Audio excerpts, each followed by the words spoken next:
Good morning and welcome to Antalya on the opening day of competition at the IBSA Judo Grand Prix. We're about to get underway with the preliminaries. You have a choice of 3 mats, and I'll let you know which divisions are on which mat. On mat number 1, it's J1, the under 73 kilo category. Mat 2, J1 under 60 kilo category, and mat 3, J2 under 60 kilo category. When those divisions change, I'll try and update you as best as possible, but we're going to begin by watching the opening contest on mat number 1. Kato Yuji of Japan. I'm going to have to get this printed a little bit better, actually.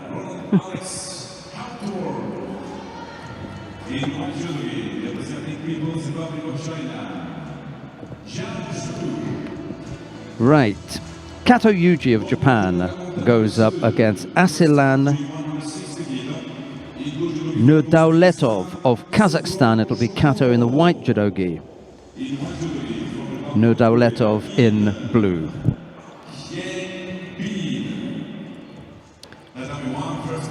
So the athletes are being accompanied to the middle of the mat, where the referee will step out with them to the middle of the tatami, and then we'll get underway. Kato in the white judogi, Nolletov in blue. The athletes step forward to take a grip.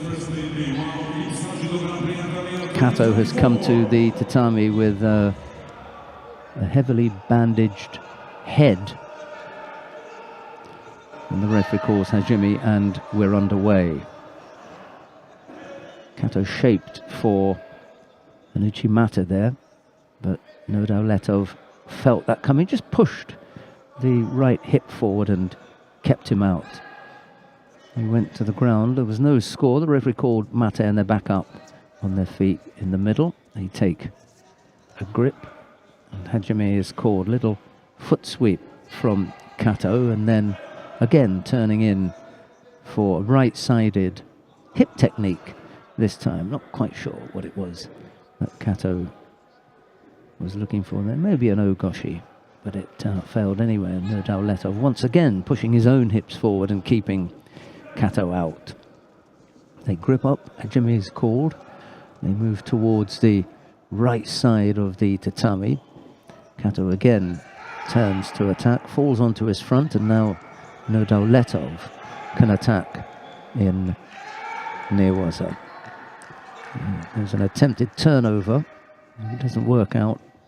The referee calls mate. Once there's a distance between the pair and they're no longer in contact, the referee will call mate. They're back up on their feet, gripping up, and Hajime is called. Kato is the one who attacks first again and almost turned by Nolletov. I think the Kazakh fighter is likely to pick up a Shido for passivity here. 40-odd seconds gone already. It hasn't been an attack from the Kazakh fighter. Referee calls Hajime. Kato again attacking. They haven't been the strongest of attacks, not really threatening Nolletov, but he's keeping up a good tempo here, the Japanese fighter. Nolletov is going to pick up a penalty for passivity now. So single Shido against Nolletov.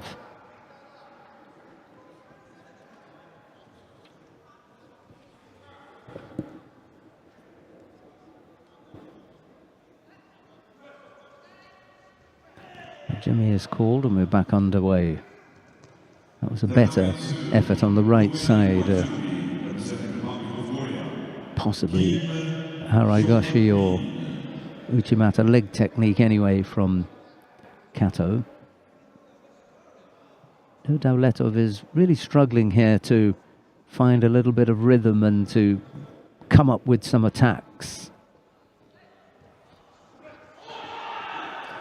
Always second, and he does go over this time. And he goes over for Ippon. Really went on to the hip of Kato, Ukiwaza. I'm going to call that. There's a little bit of arm in there that made it interesting, but it's an Ippon to Kato Yuji of Japan. He goes into the next round. He's going to face Bologa of Romania, the #1 seed.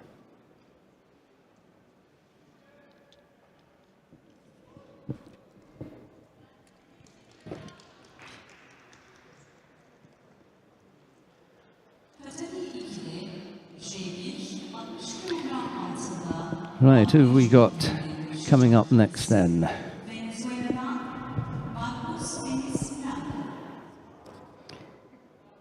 Carly Damio Pereira Arruda of Brazil goes up against Mammadov Sarvanov of Kyrgyzstan. It'll be Pereira in the white judogi, Sarvanov in blue.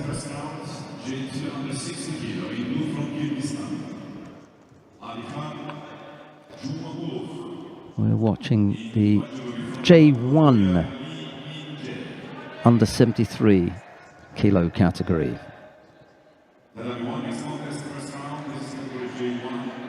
Pereira in the white judogi, Sarvanov in blue.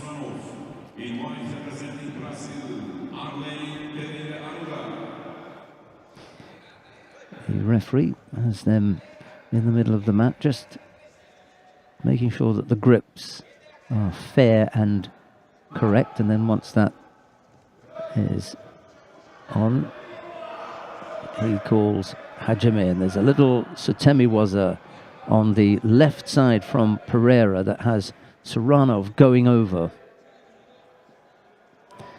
Yeah, it's part Sutemiwaza and part shoulder throw. Nice little combination. He lays down on the left side whilst holding on with what really looks like Morote Sernagi type grip.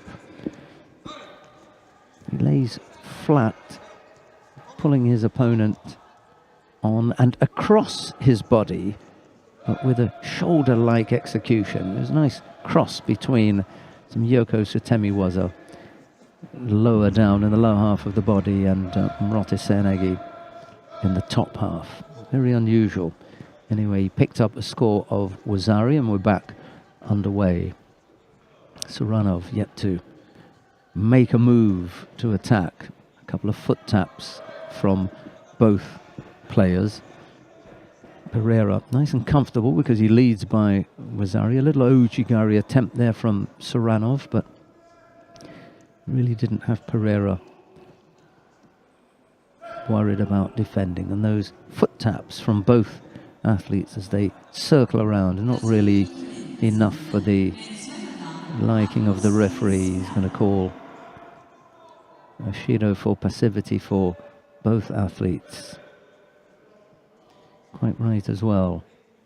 And now he can make contact with both athletes, invite them to grip up, and then we'll get back underway when he calls Hajime, being satisfied that the grip is correct. And he does that now. They move towards the edge of the mat, and this near left corner, slightly bent over. Again, just a few foot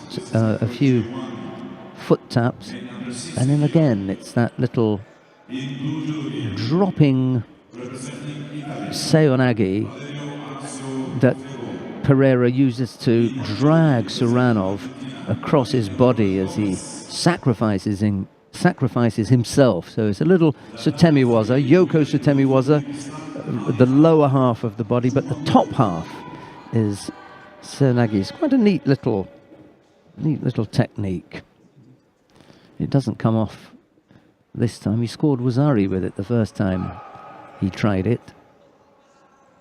That time it failed. We're back in the middle. The referee calls Hajime, and we're underway again with 2.5 minutes left to go. Slightly over. This time a more orthodox left-sided Seotoshi attempt from Pereira. Sarvanov doesn't go over, but he has a chance to work on the ground now, which he does for a few seconds. He doesn't really make progress, and the referee calls mate. The athletes are accompanied back to the middle. They turn now to face one another. Craig Bartlett is the referee, who encourages them to take a grip. They grip up now. Still trying to settle on grips that they're comfortable with.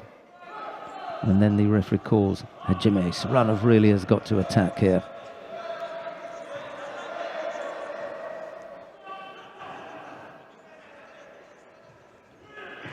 Well, he got turned.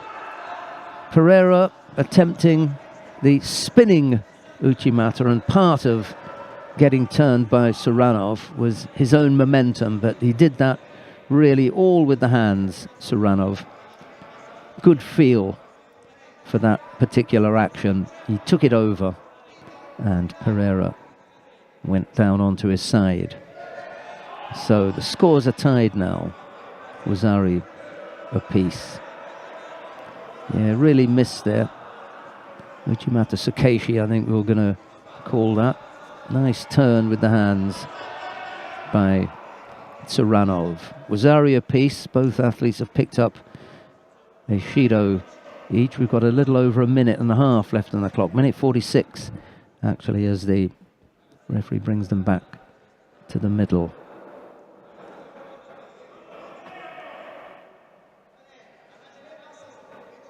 They settle on a grip.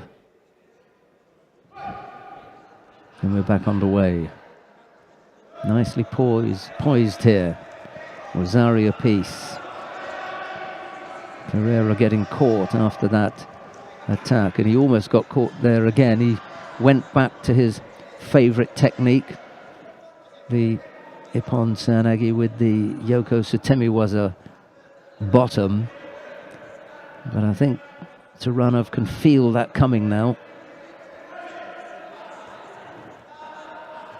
I'd suggest to Pereira that perhaps that one has had its success and he needs to look for something else, because it failed and he almost got caught on the ground. 1:16 left to go.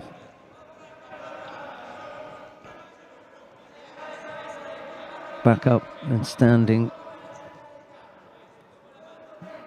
Craig Bartlett invites them to take a grip. It's Pereira who seems reasonably comfortable as usual with the left hand grip, just a little bit too high for the referee's liking.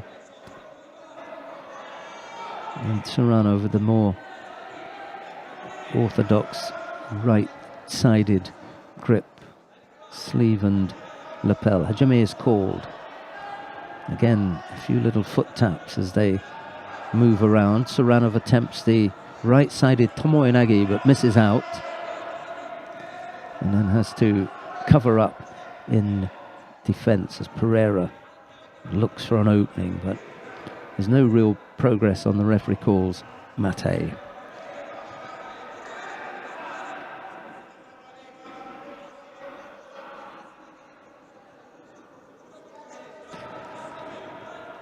Inside the last minute, I think whomsoever scores, well, it's obvious, whomsoever scores next will win, because there's already Wazari on the board for each of them. Ready to go? Hajime is called.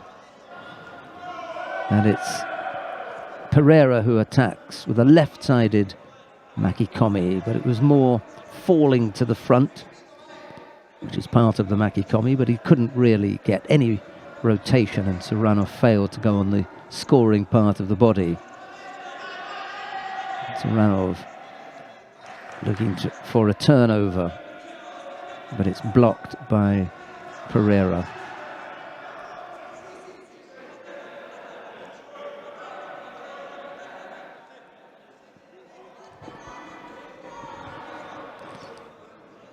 Both athletes back in the middle now.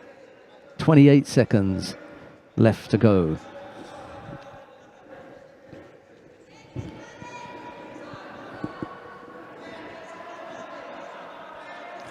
Been a good little battle this between Pereira and Sarvanov. Hajime is called. Missed with the foot sweep. It was a little bit more determined by Pereira. Sarvanov just looked like a couple of taps there. Again, the makikomi, he loses contact with the hands, does Pereira. He goes to ground. Sarvanov is on his back looking to execute a shimiwaza, but it goes across the chin. And Craig Bartlett calls mate.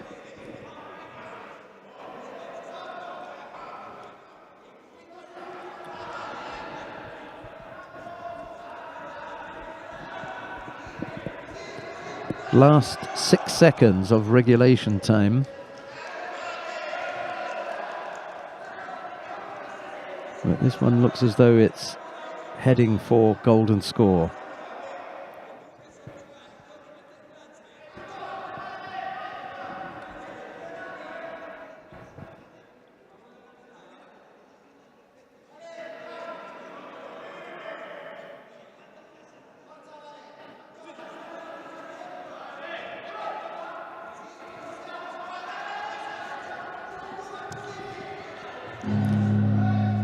Right, that gong signals the end of regulation time. We need to have a period of golden score to sort out a winner.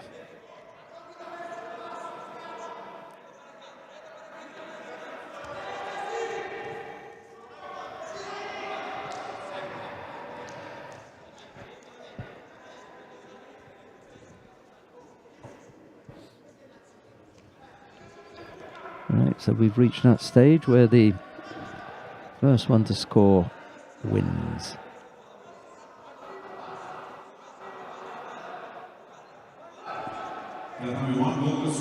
Right, we're underway with the golden score period.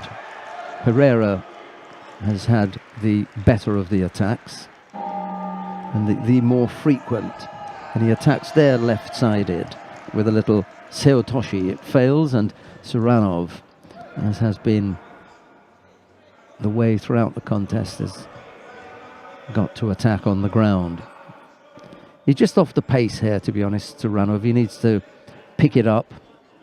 Be interesting to see what happens when Sarvanov comes up with an attack as opposed to reacting to those from Pereira.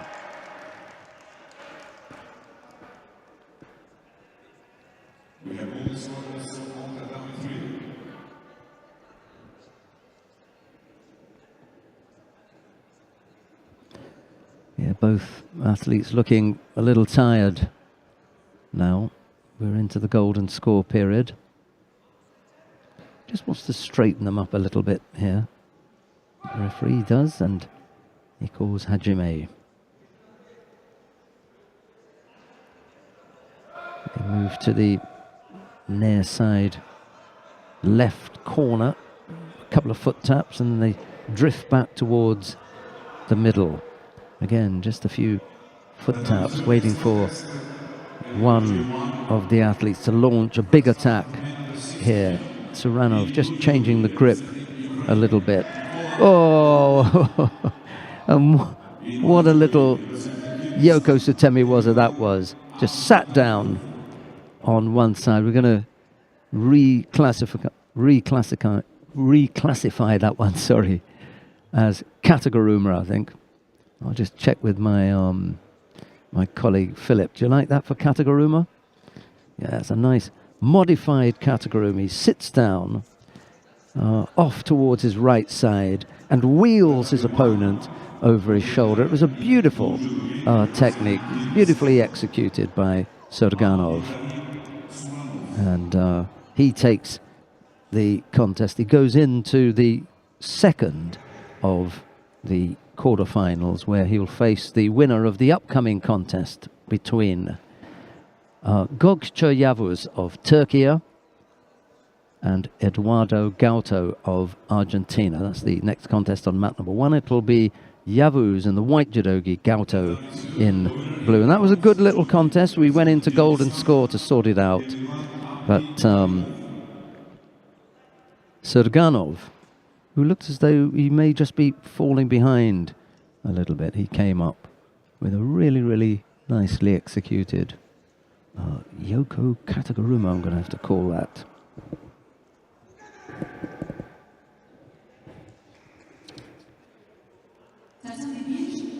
Sarvanov of Kyrgyzstan.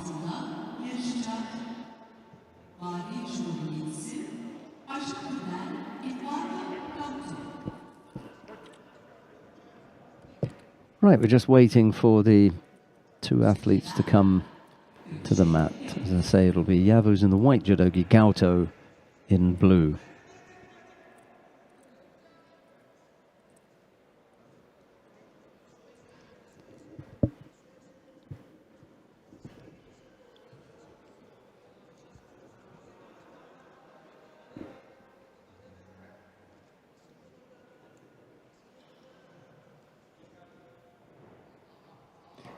So the athletes step forward, take a grip, and the referee calls Hajime in this round 1 contest, J1, under 73 kilos.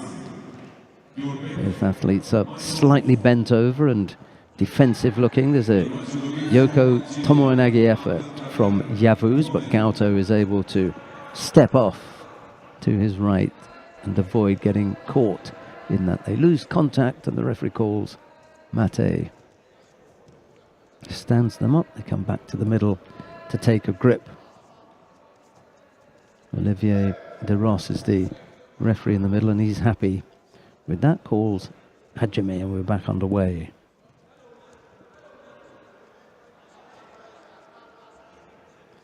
Slightly defensive looking Yavuz as he's bent over. Uchigari effort from Gaito, but he's countered, taken back by Yavuz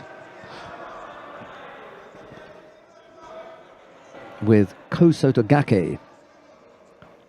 He wants to go for Ippon, doesn't he, does Olivier de Ross. His arm was going up there. It's on the way up, and he said, no, I'll go with Wazari. So Yavuz on the board with Wazari inside the first minute.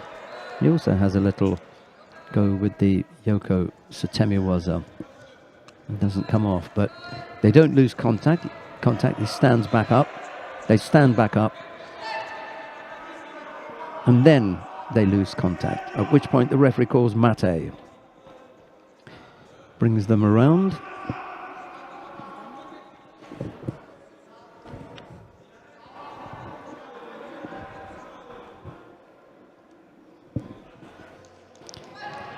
They're back in the middle. They take a grip. Hajime is called. Yavuz leading by Wazari. Gaito just pulling his opponent around before he drops right-sided for a Seotoshi that fails. They lose contact. Mate's called. They stand back up, back in the middle now.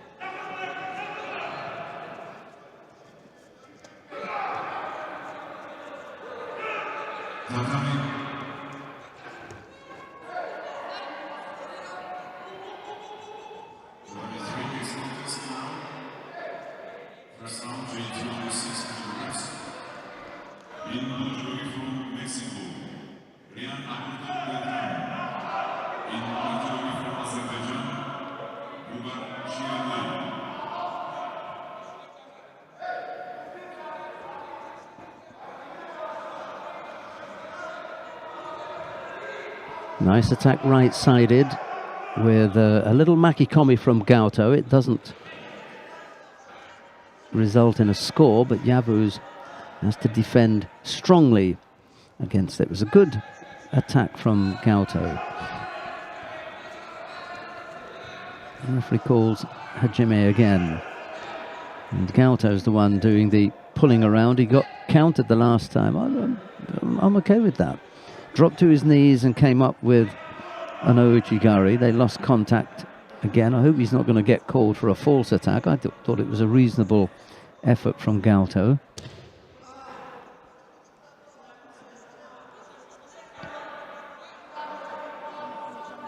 Yeah, it's a passivity penalty picked up by Yavuz.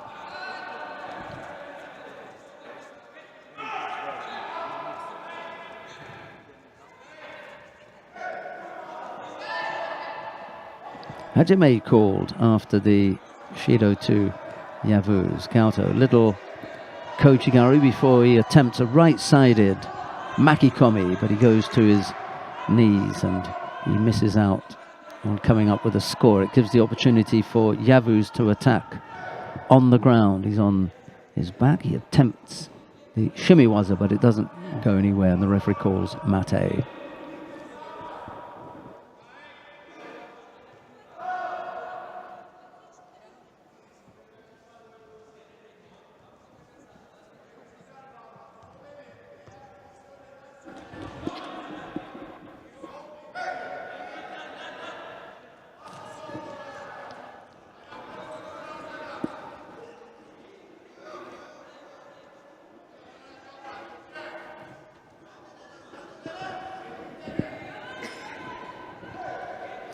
Having given up the Wazari quite early on, Gaito of Argentina has come back in to this.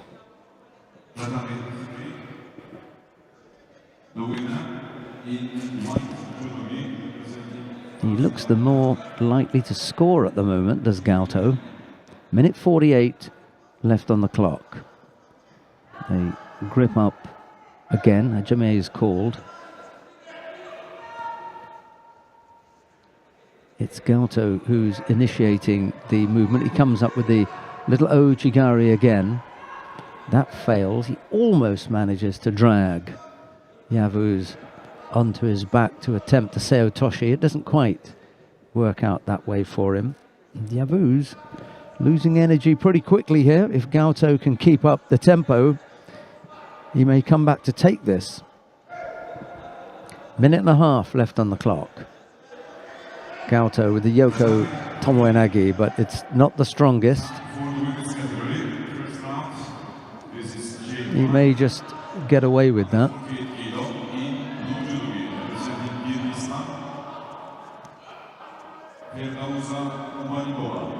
Gaito is accompanied back to the middle. I wonder if they're going to call Yavuz for a false attack. No, they don't. Both hands on. Gripped up, Hajime called by the referee. There's a nice looking Seotoshi effort there by Gaito. Yavuz having to defend against it.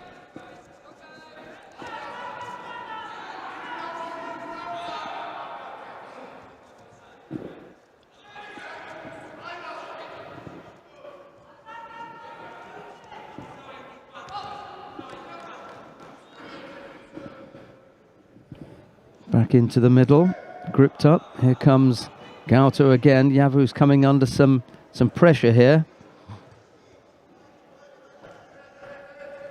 Another attack, and I think Yavuz will pick up a penalty for passivity, and it is an attack from Gaito. He defends after the failed Seotoshi, and I just feel that Gaito is looking the better of the two athletes at the moment. Yeah, the referee's leaving a bit of space. That's normally because he's going to dish out a passivity penalty, and Yavuz picks up a second penalty, and there's a minute left to go. Some real pressure here from Gaito, and he could take this. I mean, obviously he'd like to take it with a score rather than a third penalty, and he does try a little makikomi over on the right side. Yavuz trying to keep Gaito down after the failed makikomi. He doesn't want to be up on his feet. He'd rather be on the ground, trying to burn some time off the clock. He only took 8 seconds off with that one. He could look for another attack here, Gaito, and really put the pressure on.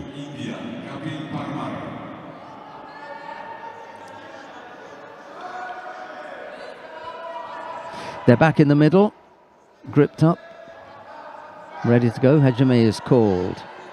Swing of the foot, and then Yavuz goes to ground there, possibly looking for Seotoshi, but he lost contact with the hands.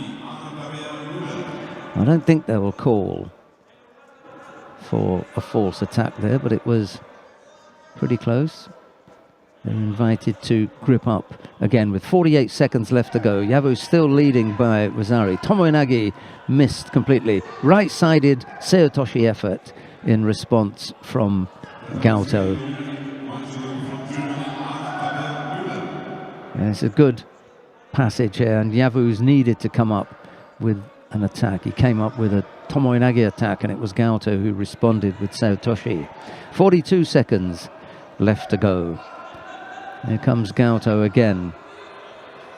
Ojigari looking to take Yavuz backwards. They didn't lose contact.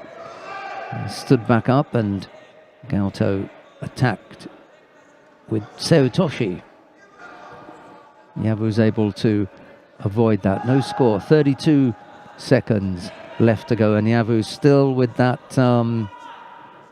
Rosari on the board that was scored quite early. Back in the middle now. Here comes Gaito.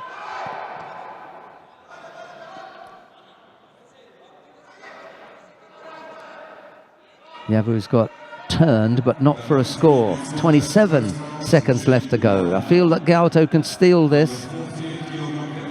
No, he's got to get out of there. He made the Seotoshi attack, missed. Yavuz trying to keep Gaito down on the ground, doesn't want him standing up. 19 seconds left to go.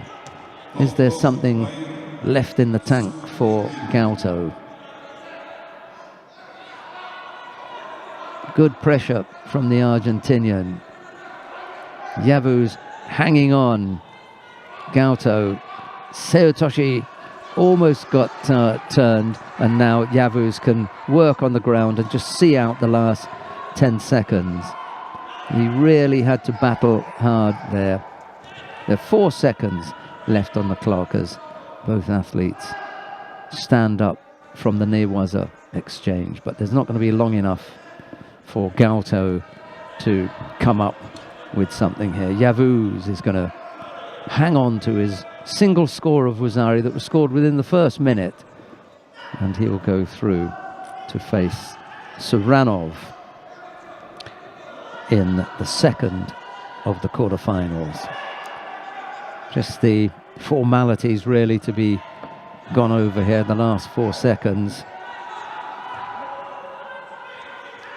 Yeah, there is the gong. A single score of Rosari to Yavuz Gökçe of Turkiye. That puts him through to face Sarvanov in the second of the quarterfinals. An interesting contest, as Shintaro Hagichi likes to say.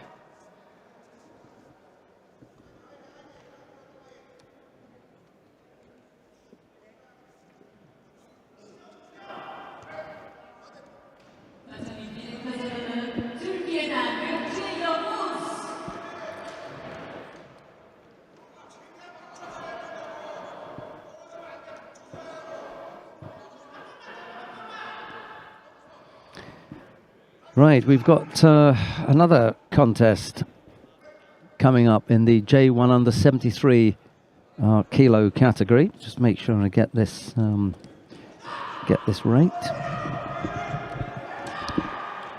Yergali Shamay of Kazakhstan goes up against Raul Abraham Ortiz Carrion. Shamay in the white judogi, Ortiz in blue. That's coming up now.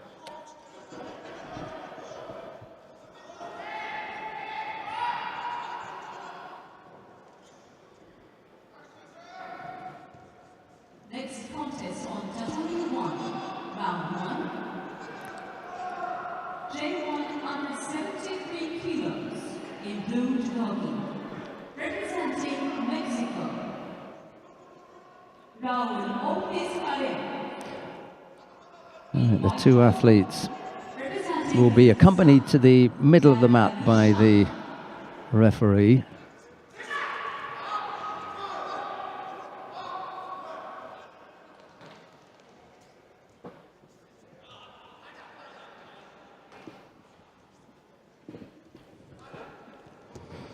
They bow and then they're invited to take a grip and we'll be underway.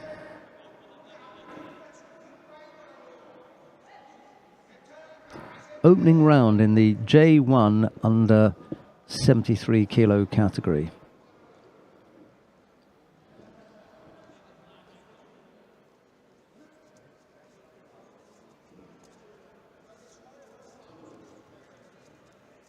First few steps before Ortiz launches a Seatoshi effort. He leaves his head up and Shamay is underneath to apply the shimiwaza.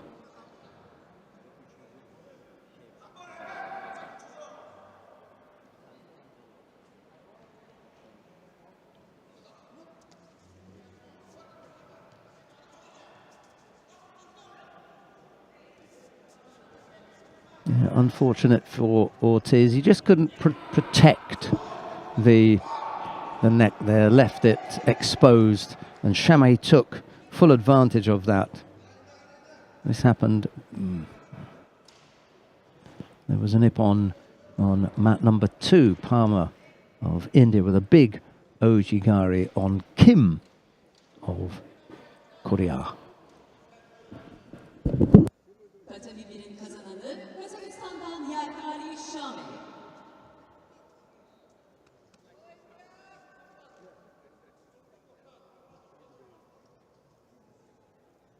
Tatami 2, the winner in white judogi from India, Kapil Parmar.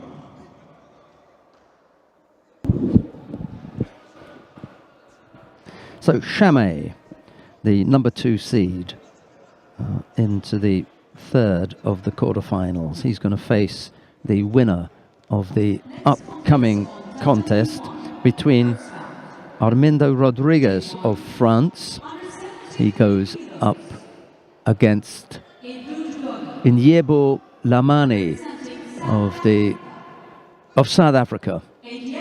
Rodriguez in the white judogi, Lamani in blue.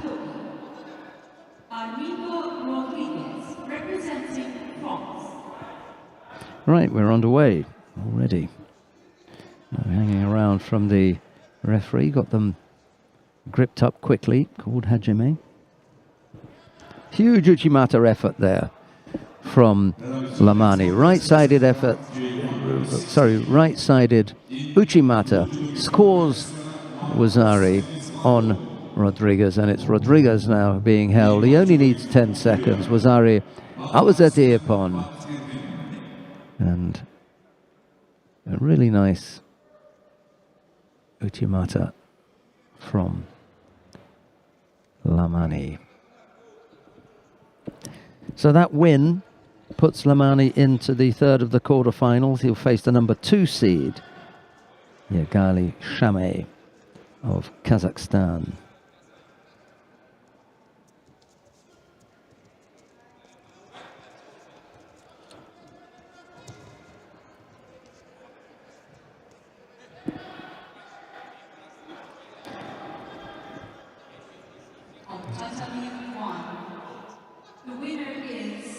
Yes, this is all mat number 1, J1, 73 kilo category.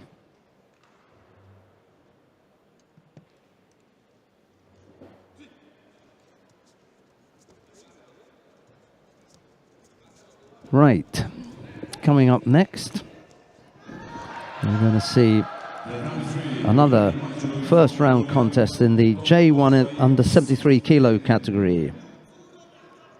Dong Kamani of Italy goes up against Shokruh Mammadov of Uzbekistan. It'll be Kamani in the white judogi, Mammadov in blue. J1 under 73 kilos. In blue judogi, Shukru Mammadov, representing Uzbekistan. In white judogi, Kamani, representing Italy.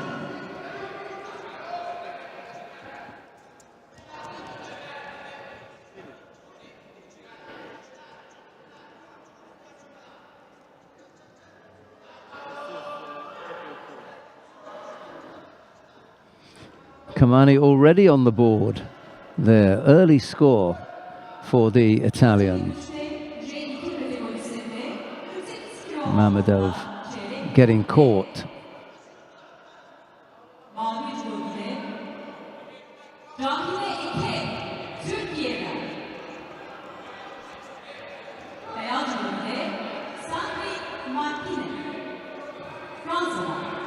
And I've never seen anyone thrown as quickly. He got thrown with 1 second on the board. Of course, you don't have to go and take a grip. You're in the middle, already gripped up. And the first action ended up with a score. So Kamani leads after that, what can only be described as a Yoko Sutemiwaza.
60 kilo. Yeah, I've seen a few times when the athletes here look to apply a technique. I'll come back to it because no doubt we'll see it again as Kamani attempts to roll Mammadov over here. There's a chance for a turnover. And if he doesn't make progress, then the referee will call mat end. That's exactly what's happened there.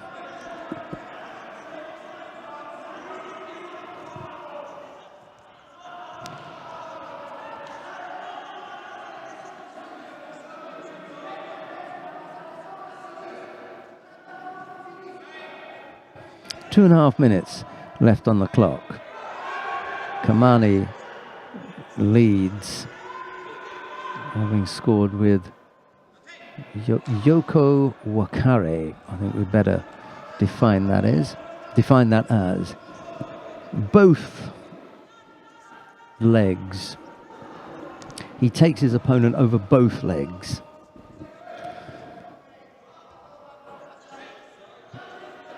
Sacrifices himself and then pulls his opponent over both legs and off to the side. Yes, a Yoko Sutemiwaza, and Kamani leads with a little over 2 minutes left to go. They grip up again. Mammadov needs to come up with an attack here. He changes the grip. He goes with the big left hand over the top, but it's Kamani who takes advantage of that. There's a space in which he can move into. He launches his own attack. It doesn't score, and they lose contact with one another on the ground. There's a minute 53 left on the clock. The referee calls mate, brings them back to the middle. Encourages them to grip up.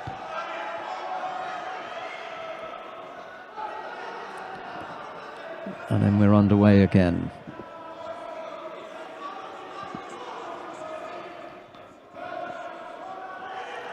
Again, Mammadov looking for the big grip, but every time he puts the arm over the top, the left arm, it really just creates a space for Kamani to move into. He then launches an attack. 2 occasions he's done that now. He hasn't come up with a score, but it does keep Mammadov out.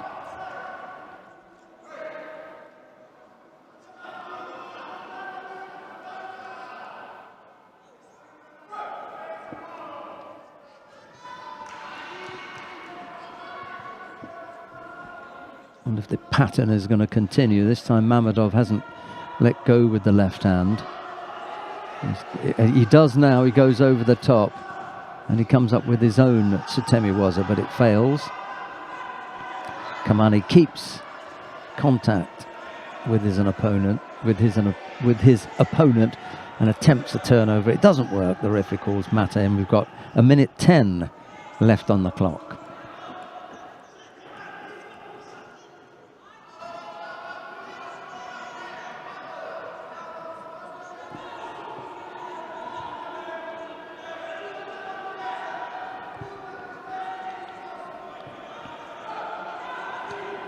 They both take the grips. Hajime is called. There's a little bit of circling around. Chance for an uranage from Kamani, but it doesn't come off. The Italian coach is circling his arms, indicating that he feels that Mammadov should be given a penalty for passivity. I'm not entirely against that idea, actually. Craig Bartlett, however, is the one who's going to make that decision. He just gets them to grip up, so no penalty forthcoming. Kamani, a better grip here as Mammadov again sneaks his left arm up around the collar of Kamani and almost comes up with a score. A little low left-sided effort, but there was no score. 40 seconds left on the clock as Craig Bartlett brings them back to the middle. They grip up again.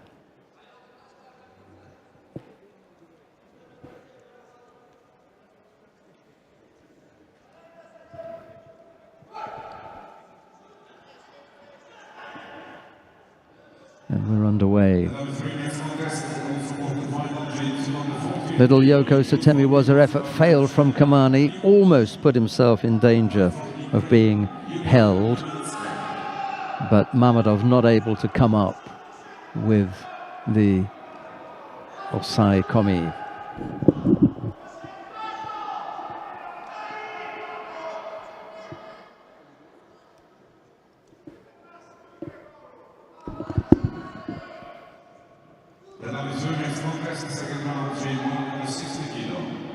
.26 seconds left then for Kamani to hold on to this lead. Scored in the very first second of the contest, and he's hung on to it ever since. Seotoshi from Kamani. Last few seconds of the contest, but Craig Bartlett has called mate. They are back up on their feet.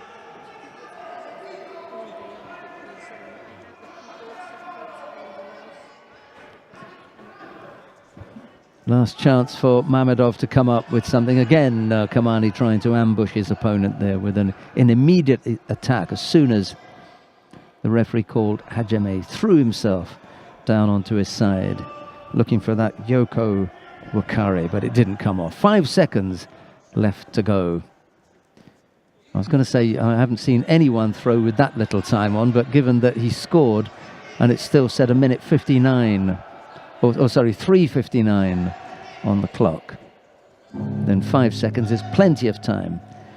Mammadov unable to come up with a score. It's Kamani, Dong Kamani of Italy, who wins out there. He goes in to the last of the quarterfinals in the J1 under 73 kilo category. On Saturday 1 is Kamani from Italy in white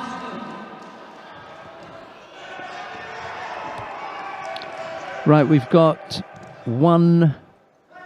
We got one more first round contest in the J1 under 73 kilo category.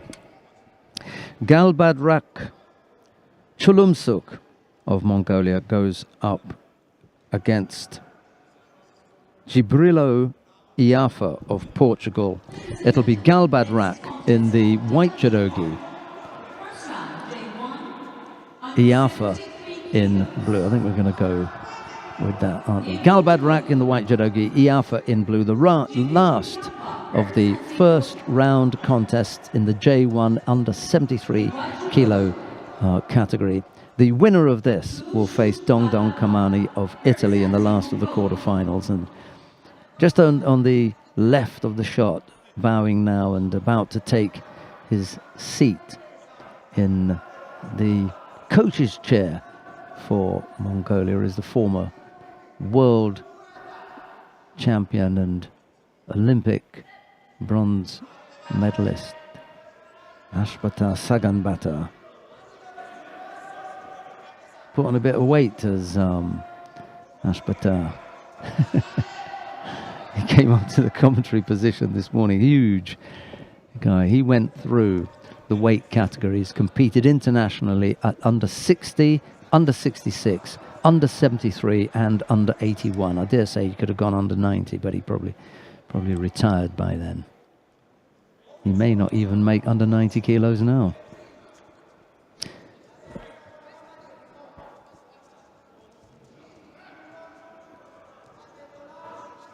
Right, the athletes are brought back to the middle after that first exchange.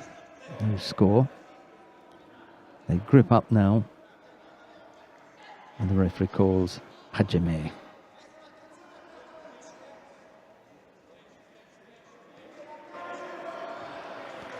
Little Ashiwaza from Badrakh, and then in return Yafa also tries. There's a Kochi from Badrakh and a Diashi from Yafa in response, but they didn't come up with a score. They went to ground, they've lost contact, so that once they do that, the referee calls mate. And having done that, they stand up, come back to the middle. They can grip up again, which they're doing now.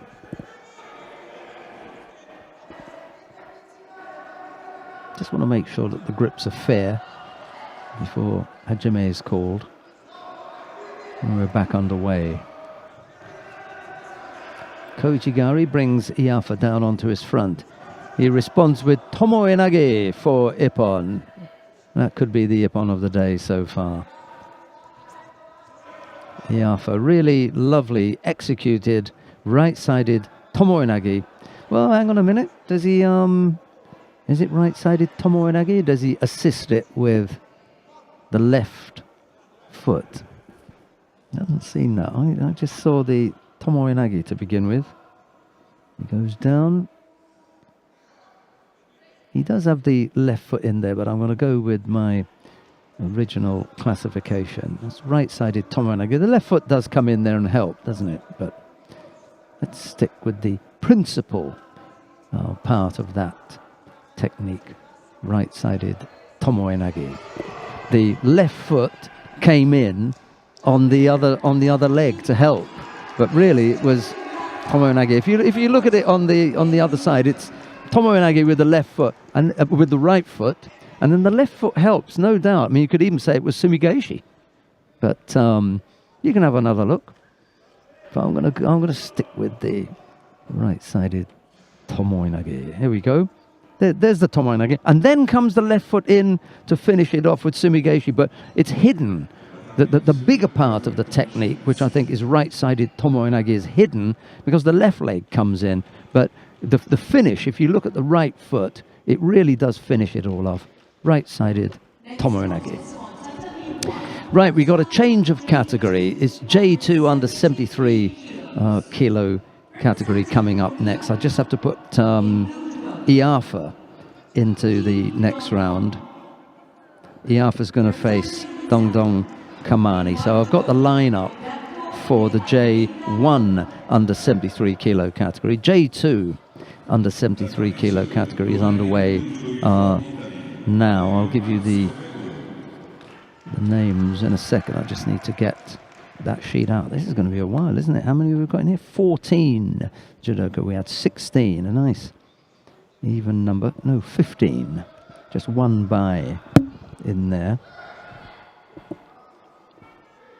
Kim has scored already.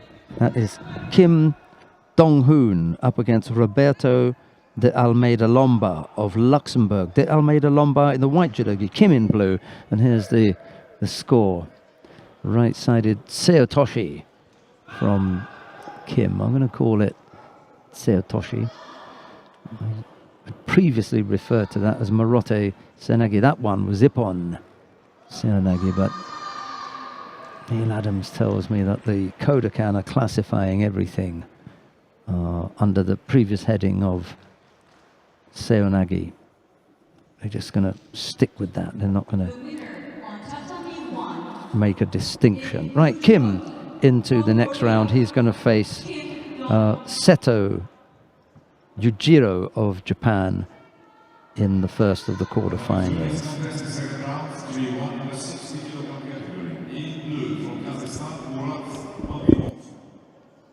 In white from Brazil, Elton de Oliveira.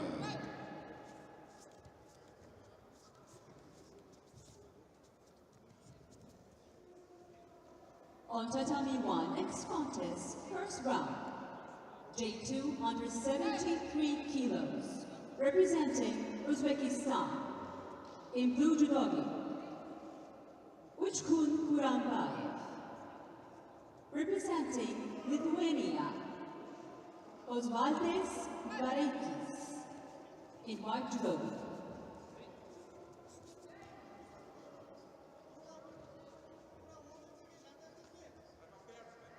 Number 3, quarterfinal, J2 under 48, in blue from Germany, Isabel Pal. In white from People's Republic of China, Li Xin.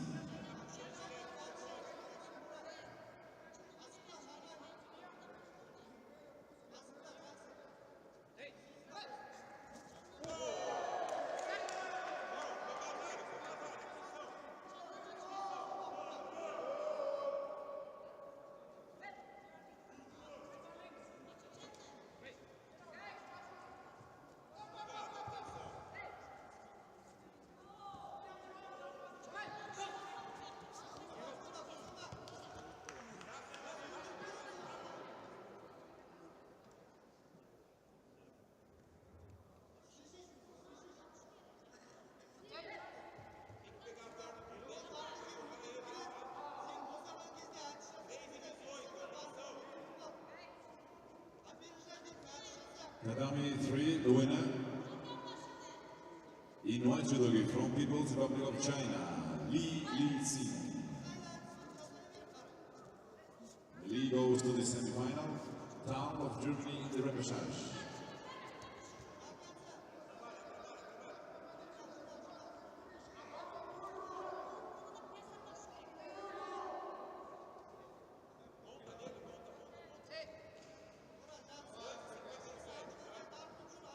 Tatami 3, next quarterfinal.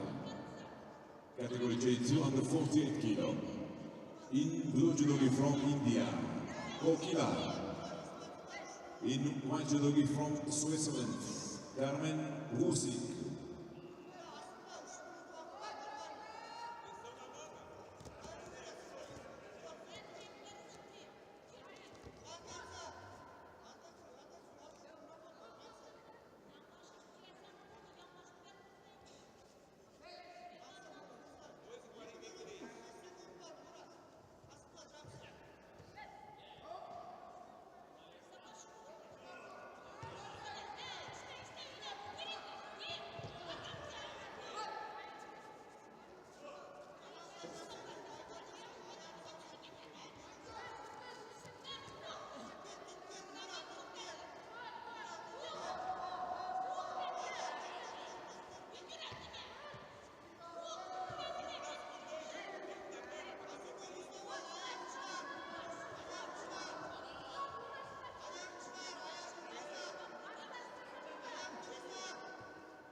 tatami 1, the winner is Uchkun Kurambayev from Uzbekistan in blue judoka.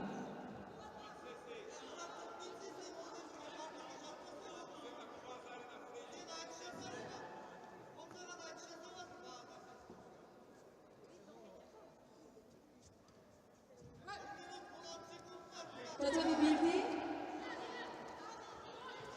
C2 kategorisinde 73 kilogram altında mavi judoki'de Türkiye'den Recep Çiftçi, beyaz judoki'de Ukrayna'dan Rufat Mammadov.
The winner on tatami 1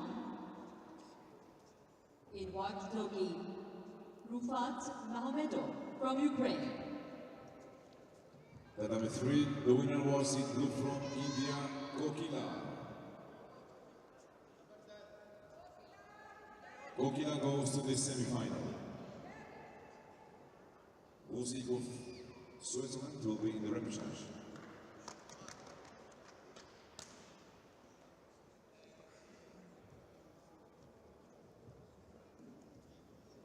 On tatami 1, J2 under 73 kilos, first round. In blue judoki, representing Spain, Sergio Ibanez. In white judoki, Ruben Gonçalves from Portugal. Tatami 3 next quarterfinal, J2 under 60 in blue from People's Republic of China, Zhao Shu. In white representing Uzbekistan, Sherzod Namozov. Tatami 2 second round, J1 under 60 in blue from Indonesia, Juna Edi. In white from Kyrgyzstan, Tedrilan Abdi Karimov.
Number 3, the winner in white judo from Uzbekistan, Mammadov. Mammadov goes to the semi-final. We're watching the contests in J2 under 73 kilos. The two athletes on the mat at the moment. Ruben Gonçalves of Portugal up against Sergio Ibanez Banon of Spain. There's another lovely Sutemi Waza there. What we're going to go with here then, Philip? Tomoe-nage again. It's popular little technique. Ibanez coming out on top there.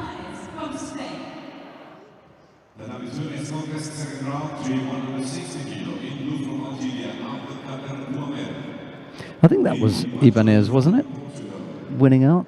Let's just check that before I go and write something onto the contest sheet. Yeah, Ibanez there. Left-sided Tomoe-nage. There's already a score on the board. I think, yeah, so Wazari Awazete Ippon. Ibanez, by the way, will go up against Feruz Saidov of Uzbekistan in the third of the quarterfinals. On the mat now, Georgi Kaldani of Georgia is up against Nikolai Kornhaas of Germany. Kaldani in the white judogi, Kornhaas in blue. And I had an opportunity to say good morning to Kornhaas a moment ago. I made the mistake of walking past the warm-up area. And I tell you what, it's you get grabbed by everyone as you walk past there. I'd gone to speak to one person and I ended up speaking to about 6. A really nice welcome. And I think it's so much more apparent when you go to the IBSA events, because instead of, I hope this is going to come across the way I mean it to. When you go to an IBSA event, if you say something and there's a group of people and they're from different countries, they hear what you say and they react to the things that you say. And there was one of the boys from Argentina who'd competed earlier on, and I wasn't speaking directly to him, but he heard me and he jumped up and he said, "Did you think that my opponent should have been given another Shido?" So it's your voice that they recognize as well. So it was nice. Kornhaas was the same. As soon as I said good luck to him, you know, he was alert. It was as though you immediately recognized who he was talking to. It's an unusual thing for me. Anyway, we've had the first minute, no score as yet. And it was Ibanez who won his contest. He will go up against Saidov.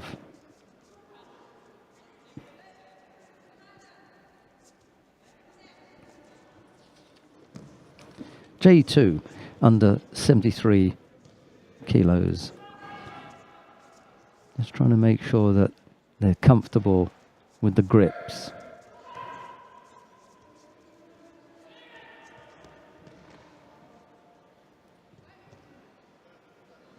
Showed the shape for the body shape for Uchimata, and then looking to go right-sided Uchimata, and then immediately looking to go for a right-side Sumigeshi, but it didn't fool Kaldani. He was up to defending against that. Kaldani has picked up a single Shido.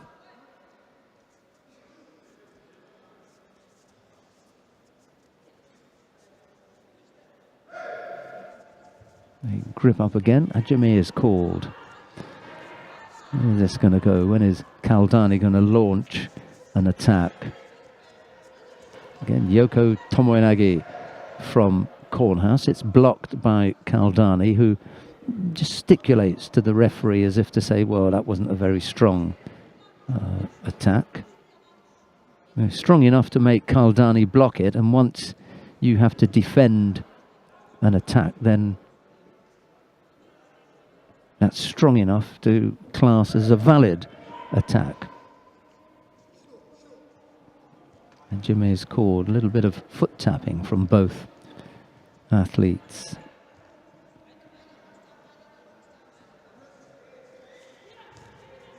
Both bent over, looking defensive, and then it's only when there's a change of grip that they become a little bit more upright. Kornhaas, sleeve and lapel, or both sleeves now. They just changed that. And both athletes will pick up penalties here. Kaldani, passivity. No, it's just a second. Well, I was going to say Kornhaas has been attacking. Slightly harsh if he picked one up, but it was Kaldani who picked up a second penalty. And Hajime called again. Kornhaas now can just feel that little bit more comfortable with a little under half the contest still to come. He goes back to the Tomoe-nage, misses completely, and that was on the edge. But good enough for Kaldani to have to defend it, and given that he hasn't done a great deal, just makes it more difficult for him. He really is going to have to come up with some attacks here.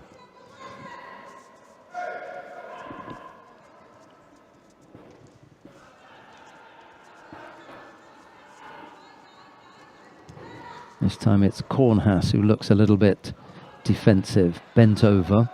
The big left arm from Kaldani over the back and on to the belt as he attempts a Sutemiwaza, but Kornhaas manages to avoid going over.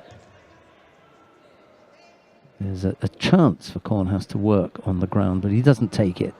And the referee calls mate with 1:16 left on the clock.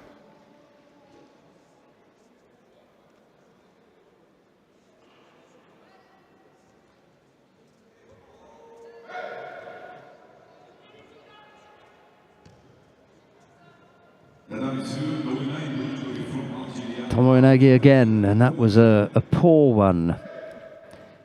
The referee allows Kaldani an opportunity to work on the ground. Nothing is coming. He calls mate. There's 1:05 left on the clock, and Kornhaas may very well pick up a penalty for a false attack. No, leaves it to them.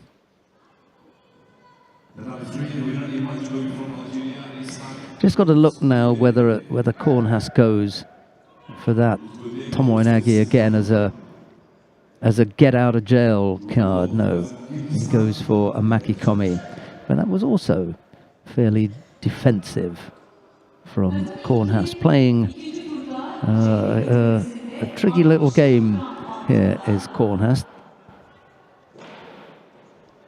One more big attack and Kaldani may pick up a third Shido.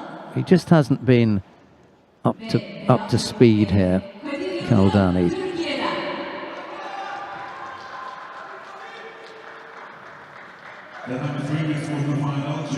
Really struggling, I'm afraid, the Georgian. 44 seconds left to go. Kornhaas can really steal this. If he comes up with a determined big effort here, big attack, I think Kaldani is going to be out of the competition. Kornhaas has a chance to take it here. Has to know the situation. Can't afford to allow Kaldani to be first to attack. You miss the opportunity here. He goes right side to go again. And there you go. Good score for Wazari. Uchimata Kojigari on the way down. And Kaldani goes over for Wazari. Much better than relying on penalties. That was a good score. Uchimata Kojigari on the way down. And Kaldani going down heavily onto his right side. Could have wrapped it up there, to be honest. And now, having not picked up a penalty, Kornhaas can just put most of his efforts into defending here, but he decides to go for the Yoko Tomonagi, and 8 seconds left on the ground as he tries to work something. Sorry, 8 seconds left in the contest as he tries to work something on the ground. That's going to be good enough. Nikolai Kornhaus of Germany goes into the last of the quarterfinals, defeating Georgi Kaldani of Georgia. On Tatami 2, the winner is Shukwas Vayaskala from Mongolia.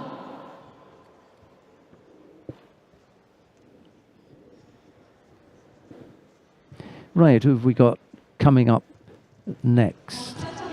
Daniel Vagoshki of Romania goes up against Miles Solomon of Great Britain. It'll be Vagoshki in the white judogi, Solomon in blue. Last of the quarterfinals. The winner of this contest will face Nikolai Kornhaus.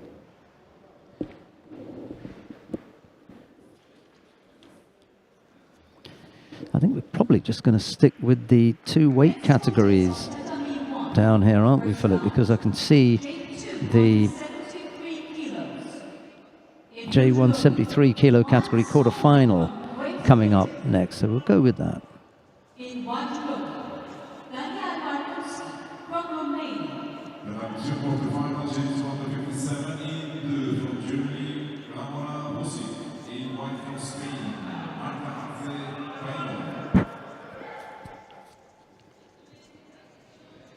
Right, we're on the way then. The J2 under 73 kilo category. Last of the first round contests. Vagoshki of Romania and Solomon of Great Britain.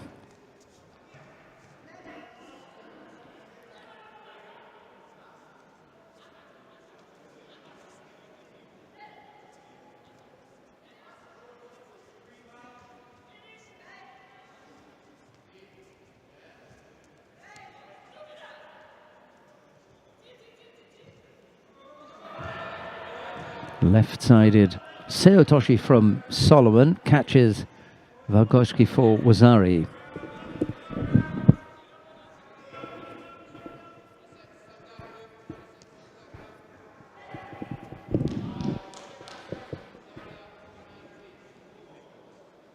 There's a nice bit of movement there from Miles Solomon.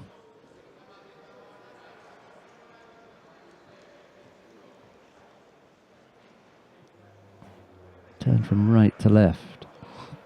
Yep, so good was it that they've decided to give it on.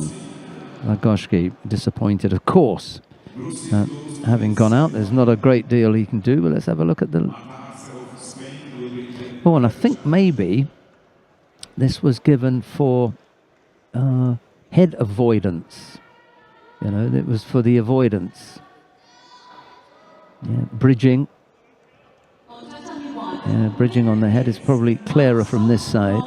Yeah. Yeah. Head and an attempt to bridge. And we give Ippon for that. Right, okay, so Solomon will face Kornhaus in the last of the quarterfinals, or quarterfinal number 4 in the J2 under 73 kilo category.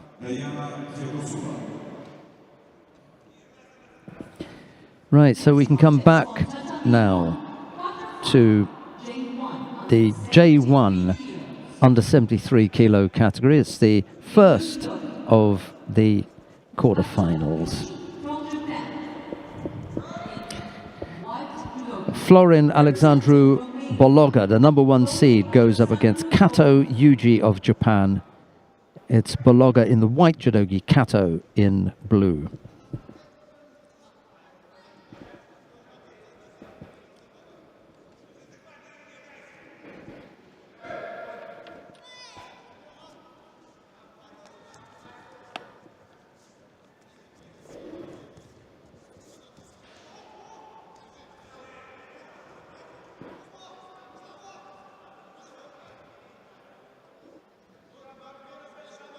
Baloga looking to invent something, dropping underneath, wrapping both the arms up, and now on the ground,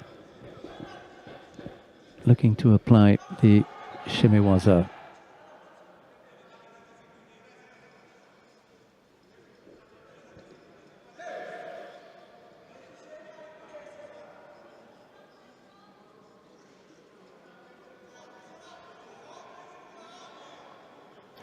Couldn't quite come up with the shimiwaza there.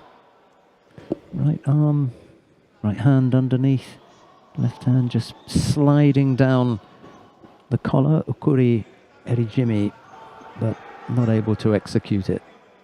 3:21 left on the clock. Kato with that heavily strapped head. He came out in the very first contest of the morning with that. Chance to work on the arm now. Kato having to defend against the attempted kansetsu was. He's a busy little fighter, isn't he, Baloga, with the red back patch. The winner of the quarterfinal in judoka from Ukraine, Morava goes to the semifinal. Zurabin of Georgia goes to the Repechage.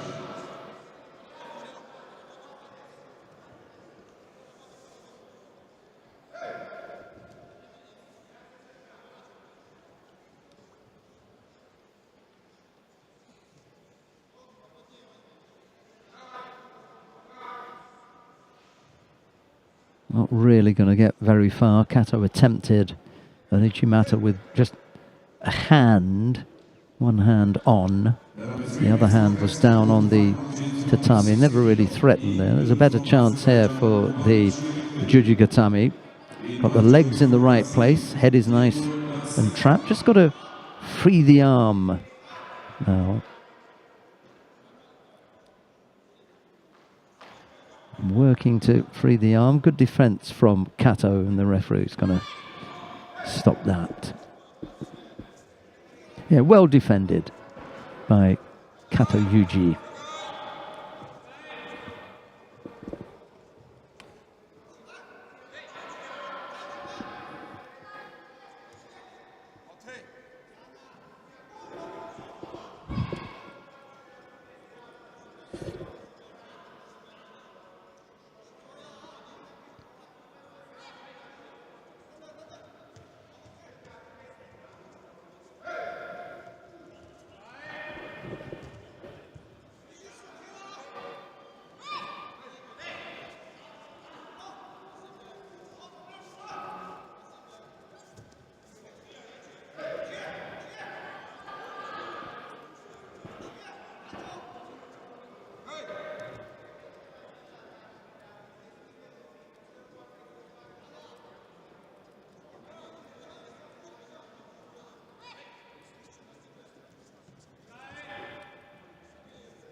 Little over 2 minutes left to go. No score as yet.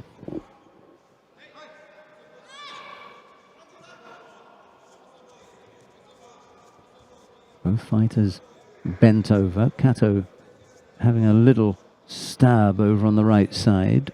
Baloga avoiding that. Now trying to apply the shimiwaza. Misses out. They separate and the referee calls mate.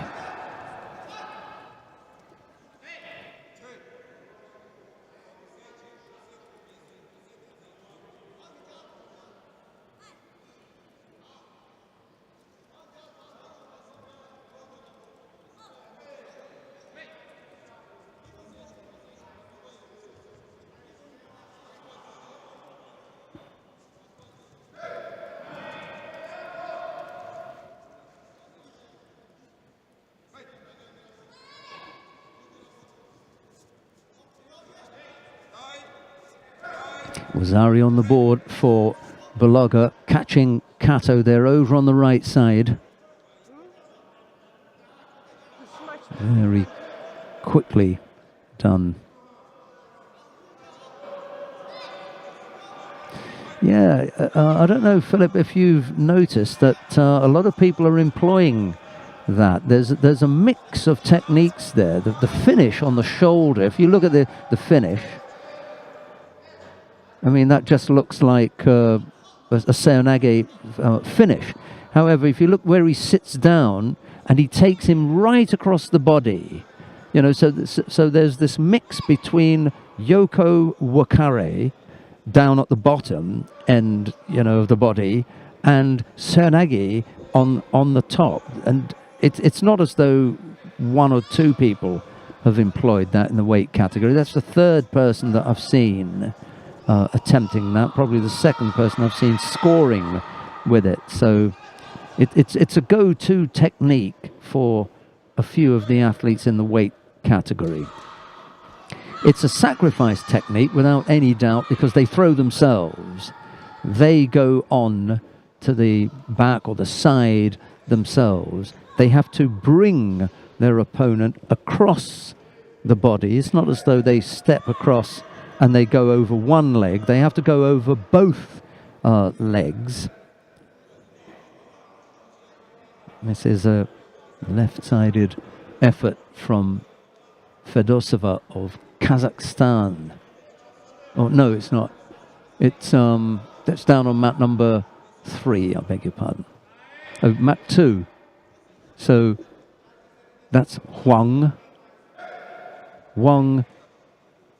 Jianan of the People's Republic of China throwing Diana Fedosova of Kazakhstan. Okay.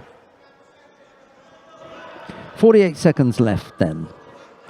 Baloga leads by Wazari.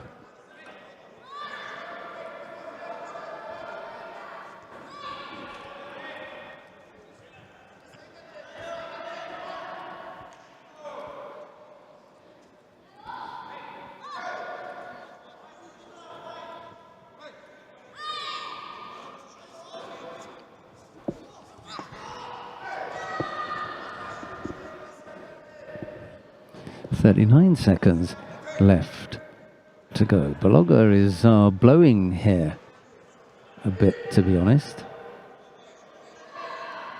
Making a bit of space between the two athletes. So that's usually a signal that somebody's going to pick up a penalty, and it's Kato who picks up a second penalty for passivity. 37 seconds left on the clock.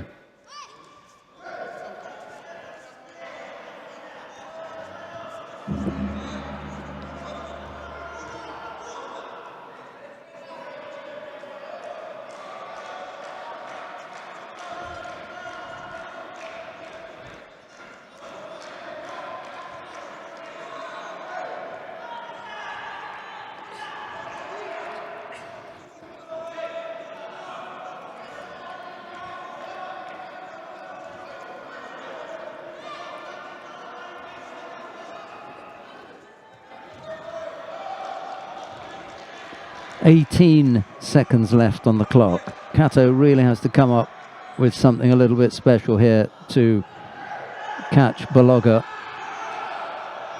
who's the current world champion. Wouldn't you say, Philip?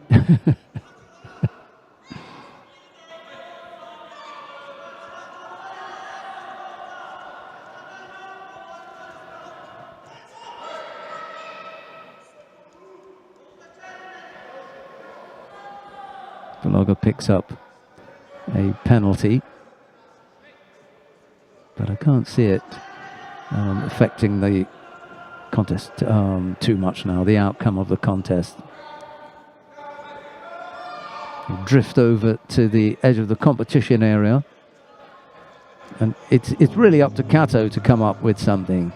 He's not able to, so Baloga takes the contest. He wins the first of the quarterfinals. That will see him in to the semi-final. Kato goes into the repechage.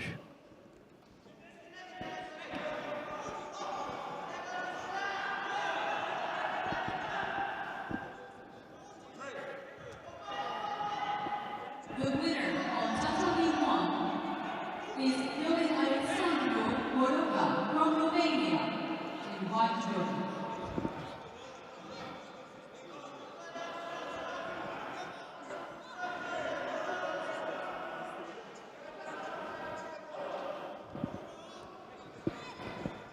Right, coming up next, Sarvanov and Yavuz. Sorry, Sarvanov. Sarvanov of Kyrgyzstan in the white judoka, Yavuz of Turkiye in blue.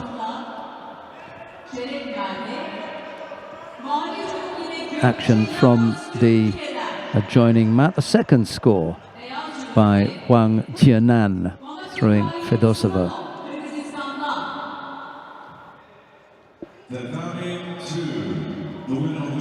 Yavuz was arguably a little bit lucky to come through his opening round contest against Eduardo Gaito of Argentina.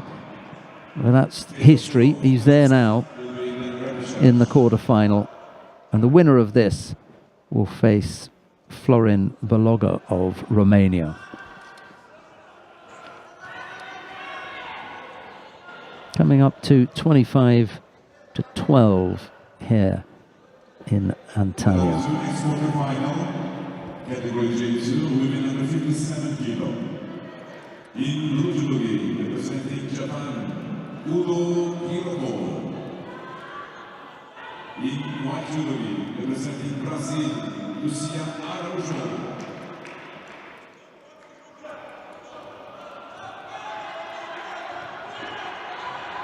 Tatami 3, golden score.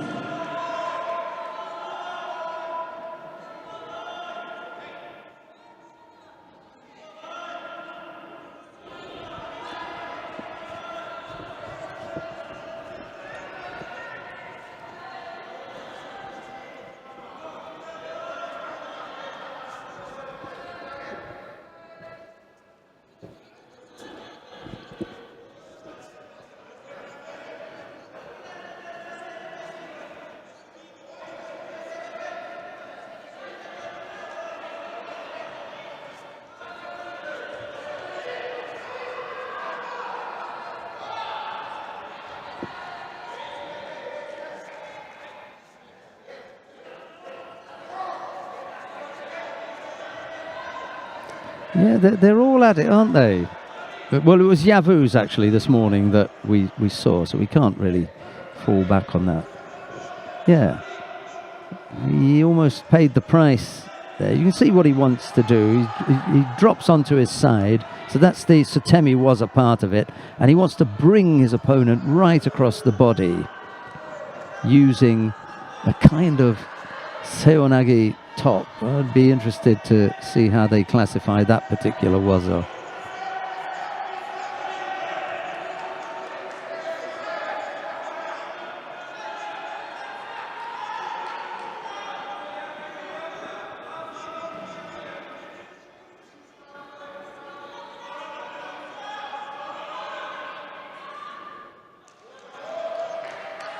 Yeah, invited to take a grip. Sarvanov has a single Shido against him. We've had a minute.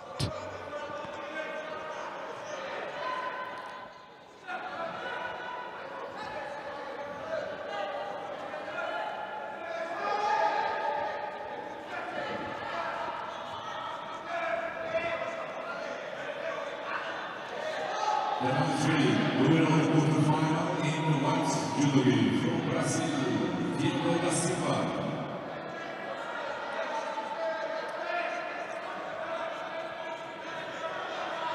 Da Silva goes to the semifinal. Paralympic champion Judo from Azerbaijan goes to the repechage.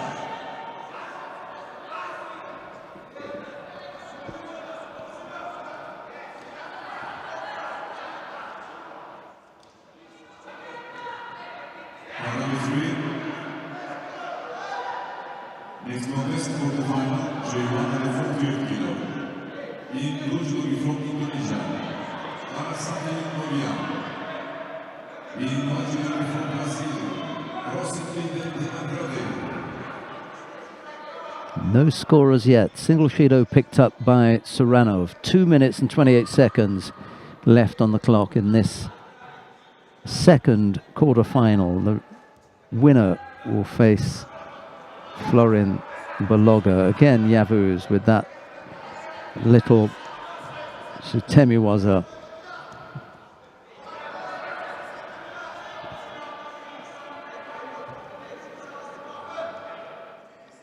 He's got his own unique way of executing Yoko Wakare.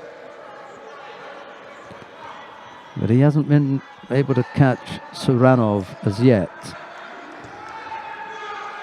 But he does, having said that, curse of the commentator applies again. It's a different finish, isn't it?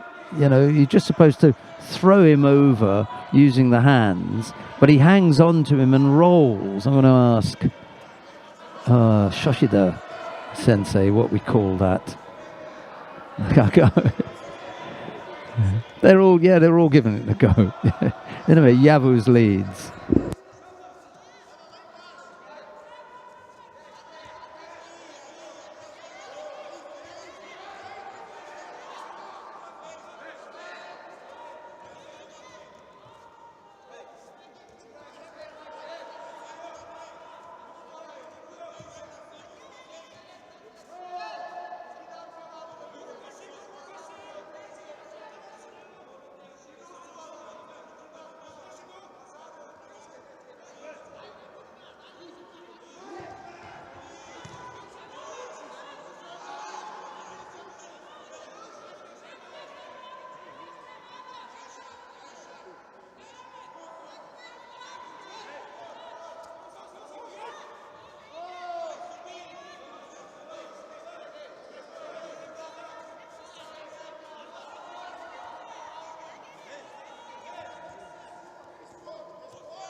Tatami 2, the winner of the quarterfinal in blue judogi representing Japan, Kudo Hiroko.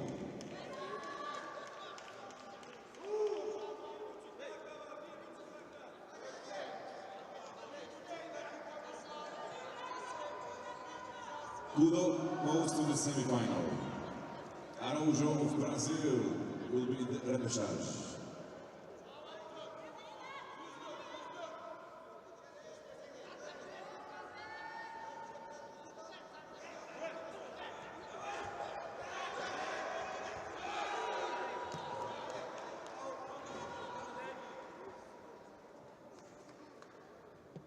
Tatami 2, next quarterfinal. This is category J1, men under 60 kilo.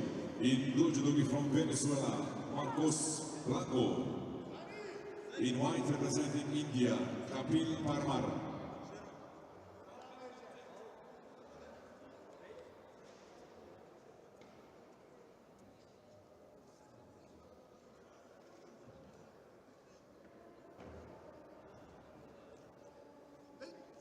Tatalı birin kazananı Türkiye'den Yavuz.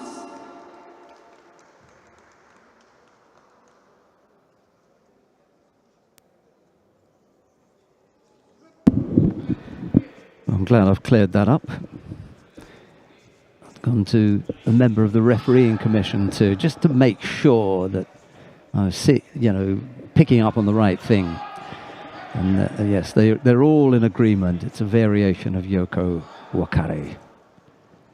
The top part, that finish, has a feel of seonagi to it. Just the shoulder part, but the lower part takes precedence as far as the completion of the technique is concerned, or the classification, not the completion. The completion is with the shoulder throw, but the basis for the technique is a Sutemi-waza, and that Sutemi-waza they've identified as Yoko Wakare, and that's what we're going to go with.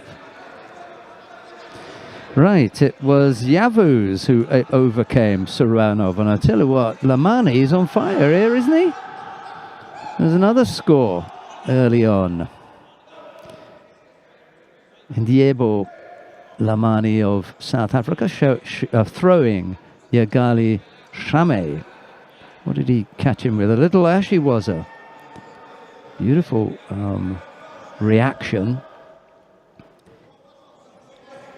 Shamay had attacked, I don't know, maybe with some kind of leg technique he was thinking of.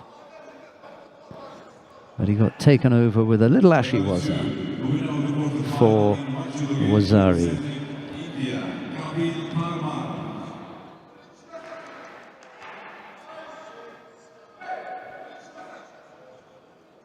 Parma goes to the semifinal. Blanco representing Venezuela will be in the Repechage. Well, can Lamani keep it going? He was almost caught there, Shamay. Just with the hands, a little bit of Tirwaza may have taken Lamani over. Just needs to settle here a little bit, doesn't he, Lamani? Maybe he can sense a place in the semi-final within reach, but there's plenty of time left on the clock, 3:20 odd.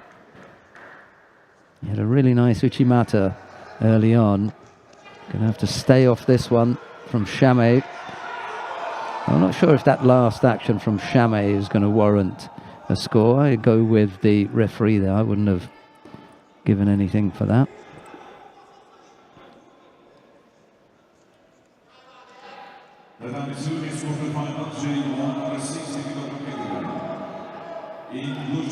No. I can't see either hand on here. Right at the end, just look at Shamay's hands. Both hands are on the tatami.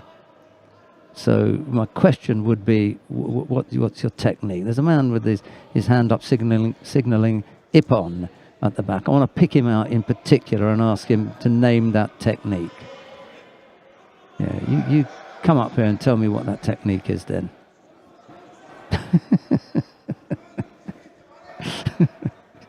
Kochigari, a little tap from Shamay, and then one back from Lamani. They both settle down a bit now. I don't think Lamani is finished. He had that really big Uchimata in round one, and he scored early here.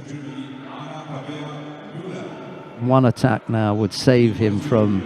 Yeah, well, I was just about to say that Shamay is waiting for the counter. He's decided that Lamani's balance isn't that great. I'm going to wait for a counter. I'm not going to try and throw him. I'll wait for an opportunity to counter, and that's exactly what he's done there.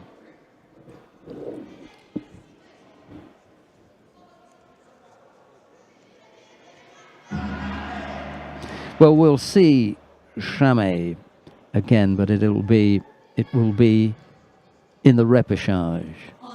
It's we'll see Shamay again. He goes into the semi-final. Lamani we'll see, but it will be in the repechage.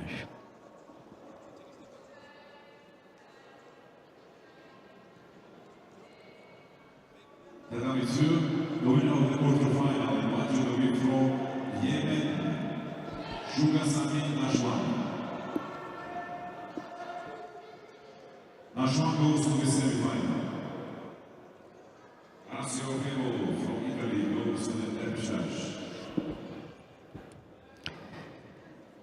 Right, coming up next, the last of the quarterfinals in the J1 under 73 kilo category. Dongdong Kamani of Italy goes up against Shokruk Mammadov of Uzbekistan. No, we've had that contest already. Dongdong Kamani of Italy goes up against Yafa of Portugal. I'm just going to go back and see, yeah. Jibrilo Yafa of Portugal. Kamani in the white judogi, Yafa in blue. This for a place in the semi-final. The winner will face Shamay, Yagali Shamay of Kazakhstan.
Yafa attacking with Seotoshi. Kamani just moving off to his left, making a bit of space, making it more difficult for Yafa to execute that technique.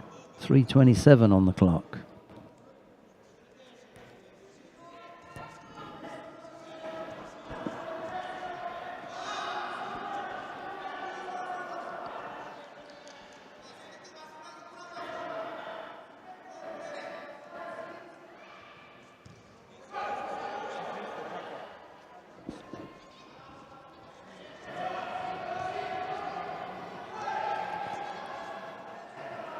Kamani looking to go right-sided with that Seotoshi.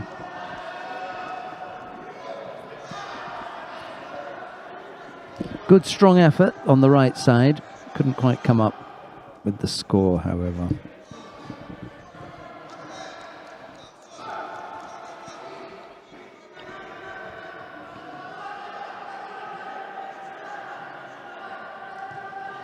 Chance to work on the ground after the failed Sutemiwaza.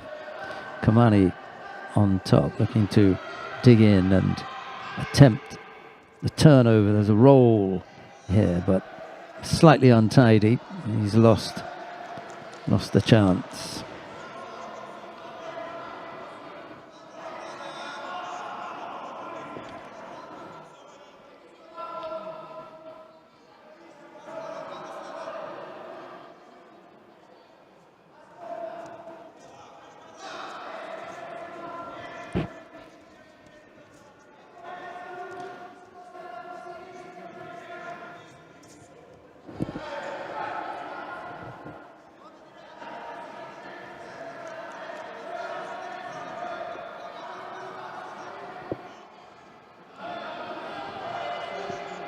Right-sided effort again from Kamani. He's really piling them up here. Yafa's going to have to come up with something, or else he's going to pick up a penalty for passivity.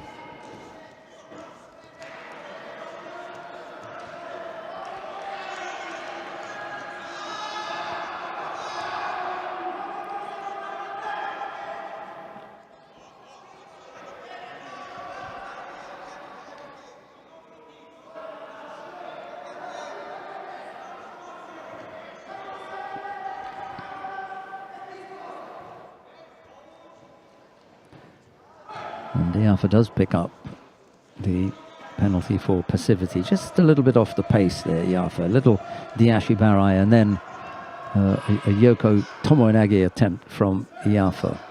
Both of which Kamani was able to defend against.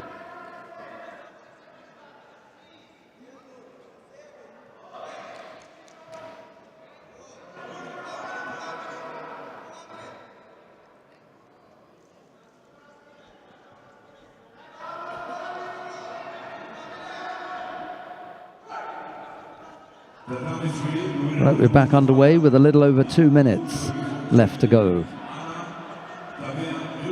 Just a single Shido against Yafa. Kamani has done most of the attacking, and he attacks now right-sided, low, Seotoshi, but Yafa defends that. There's no score. They lose contact, and the referee calls Mate. They're back up on their feet now. He brings them back to the middle.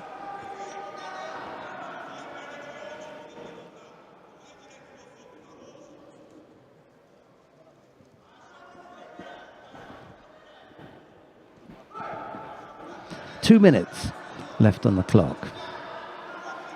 Kamani looks the more likely of the two to score.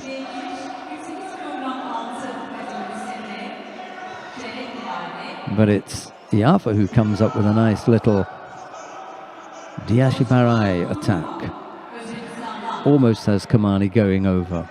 They do go to the tatami, but there's no score.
Minute 26 left on the clock. The commissioner just looking at the last action.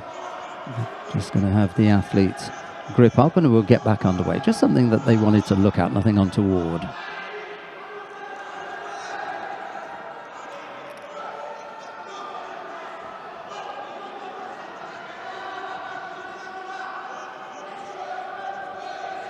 Uchimata from Ifra. Change of direction as well for the Ojigari. And maybe on the way down, Kamani managed to turn on to his front, but that was close. There's the Uchimata. And again, even if he had gone down, both hands came out. Both hands came off his opponent. For me, that signals a total loss of control. You're no longer able to claim a score if both of your hands have moved away from your opponent. Minute 12 left on the clock. This for a place in the semi-final of the J1 under 73 kilo category. The winner will face Yagali Shamay of Kazakhstan. Good strong effort from Kamani, but Yafa with a little bit of gymnastic ability able to avoid going over.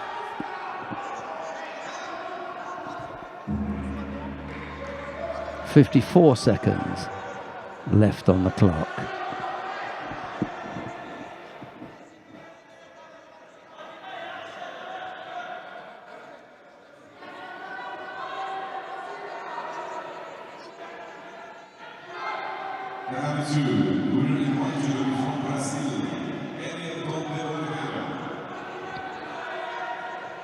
This one poised nicely with only the single Shido on the board. They've both been attacking well. Shimigeishi from Yafa. And now, having failed, Kamani keeps contact, tries to work something on the ground. Yafa's not interested. And they disengage. And once they do that, the referee calls mate. They stood up and back to the middle.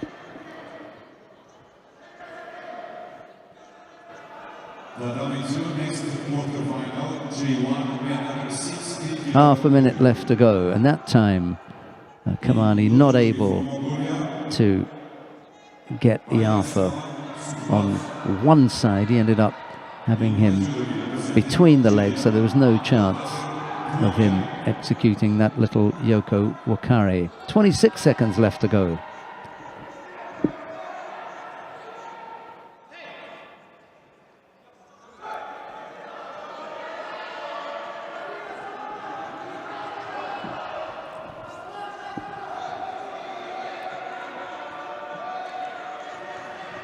Oh, huge finish. We're going to have a look at that. Yafa, it was, who came up with the big score.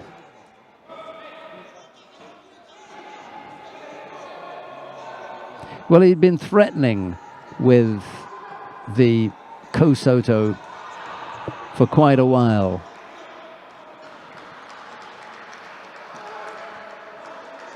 That was a truly back-breaking Kosotogari. What a landing that was. Craig Bartlett asking for something to be wiped up from the mat. Okay.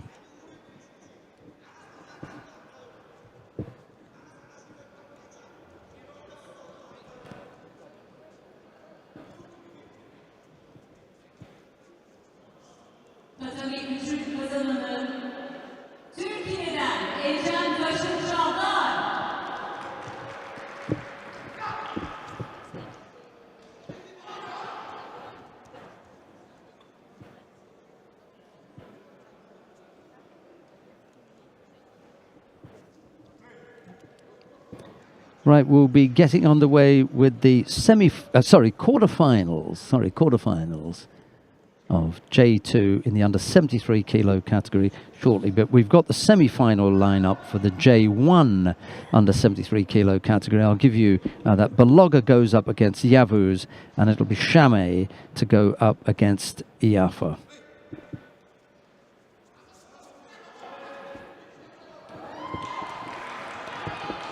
Right, the first of the quarterfinals in the J2 under 73 kilo category features Seto Yujiro of Japan. He goes up against Kim Dong-hoon of the Republic of Korea. It'll be Seto in the white judogi, Kim in blue. Korea, Kim Dong-hoon. From Japan, Yujiro Seto.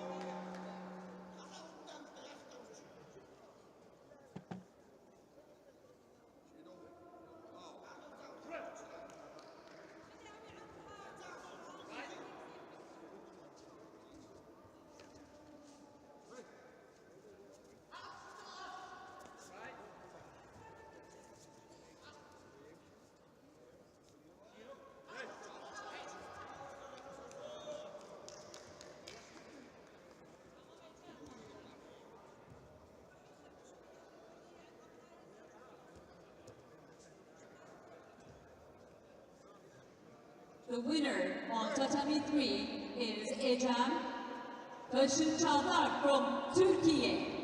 Kazanan Ecem Taşın Çağlar, Türkiye.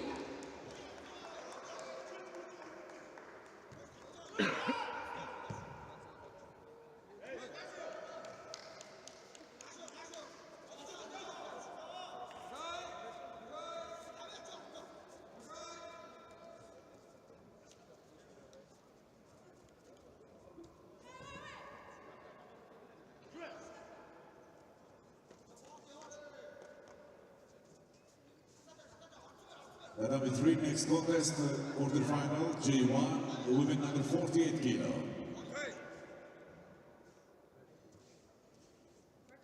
Indo judogi from Mongolia, Dokdok Bayir Sult Eden.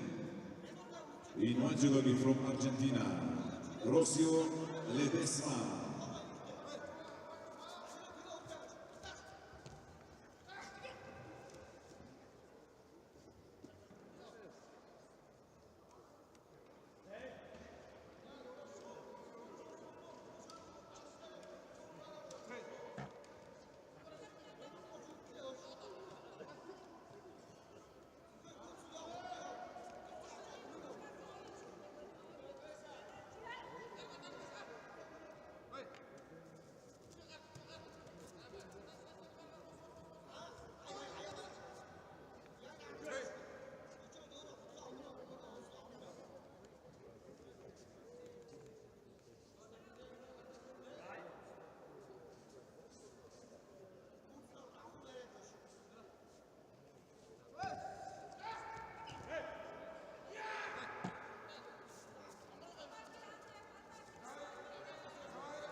Tatami 3, the winner of the quarterfinal in white judogi from Argentina, Rocio Ledesma. Ledesma goes to the semifinal. Tok Bair from Mongolia will win the repechage.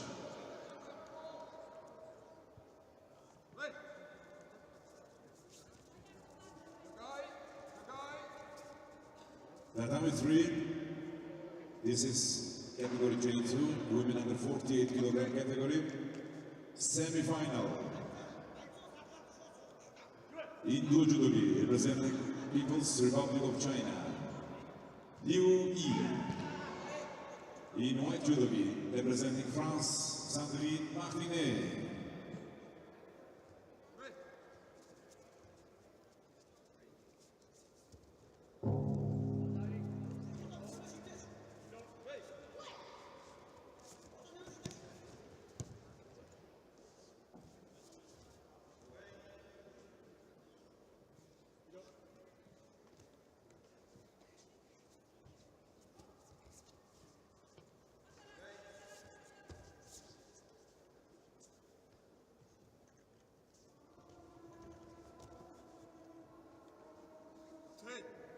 The winner on tatami 1 in blue judogi, white judogi, Seto Yujiro from Japan.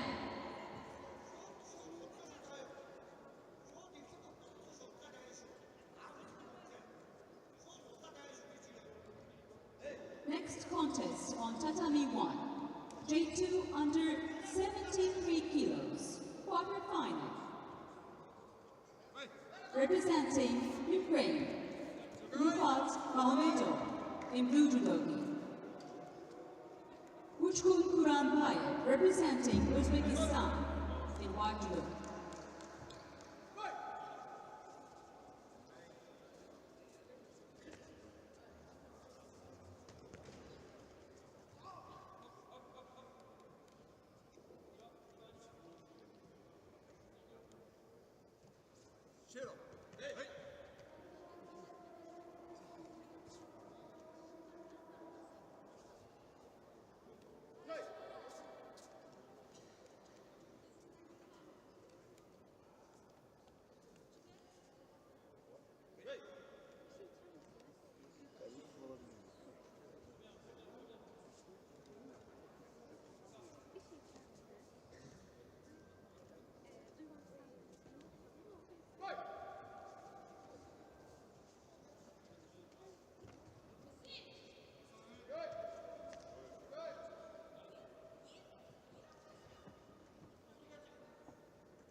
Tatami 2, next contest, category J2, women under 57 kilograms, semi-final.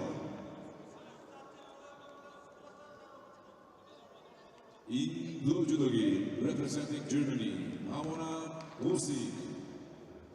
In white judogi, representing Japan, Hirose Junko.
That is 3 golden score.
Well, that was a beautiful finish from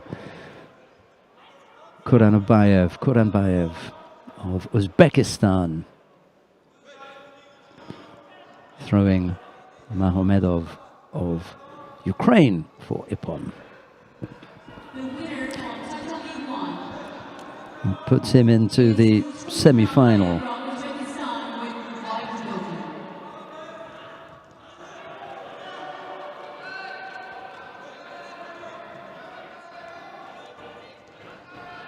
Right, coming up next, the next of the quarterfinals in the J2 under 73 kilo category.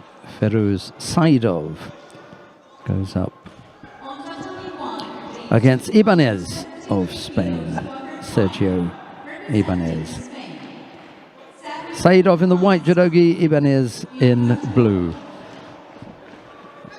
From Uzbekistan, And unfortunately, unfortunately, Saidov couldn't compete, so Ibanez gets a bye into the semi-final. the winner in blue is from Spain, Sarvanov. Right, this should be a good matchup between Nikolai Kornhaas of Germany. He goes up against Miles Solomon of Great Britain. Kornhaas in the white, judogi Solomon in On Title E1, blue. J2 under 73 This for a place in the second semi-final, in white judoka. and the winner will face Sergio Ibanez. Representing Great Britain, Miles Solomon. In white judogi, Nikolai Kornhaas, representing Germany. The number 2, moving on the semi-final in white from Japan, Hirose Kubo.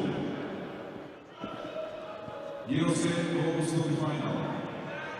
Lucy, looking for bronze. The number 3 in semi-final, J2, moving on the 48 kilo, in blue from Indonesia, Okita. In white from People's Republic of China, IBSA.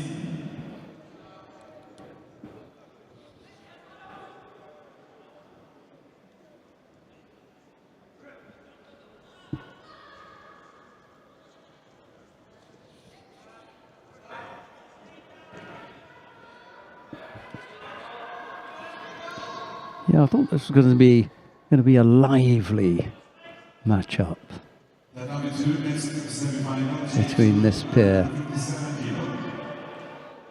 In blue judogi from Japan, Kudo Hiroko. In white judogi from People's Republic of China, Wang Jianan.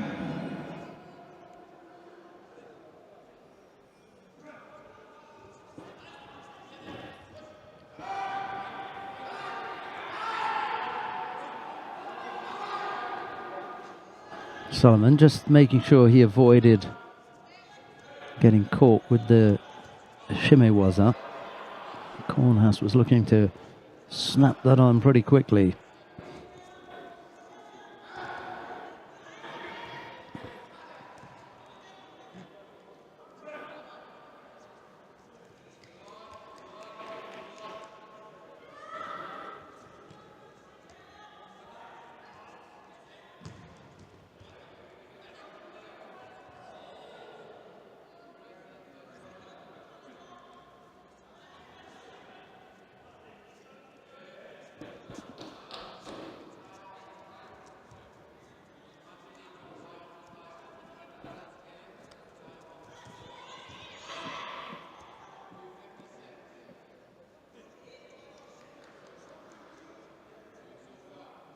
The number 3, the winner of the semifinal in one judo from People's Republic of China, Li Yixin.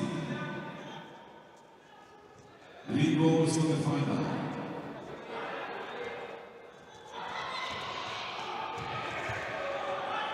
Low left-sided effort from Solomon, just threatening Kornhaas for a moment. He reacted well and managed to block it.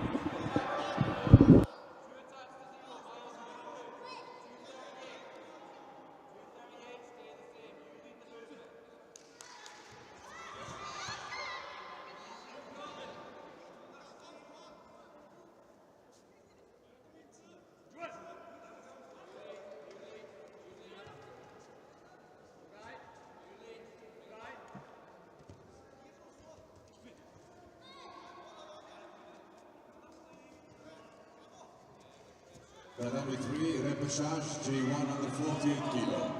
In blue from Japan, Angai Shizuka. In white from Kyrgyzstan, Ferdauza Ubarikova.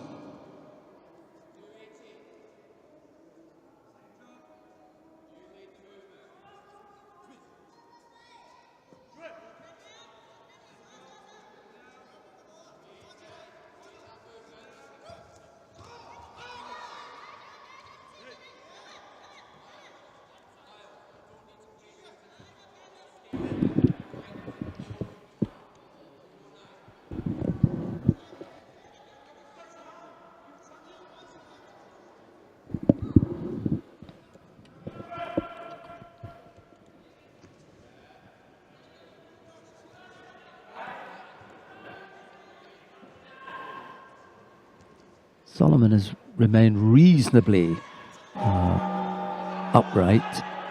Kornhaas has the habit of immediately becoming bent over and defensive once the referee calls Hajime.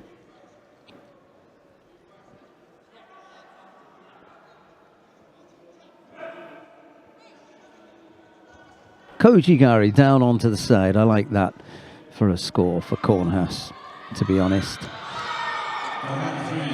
They may have a little look at this. This happened on mat 2. Great turn from Huang, throwing kudo there.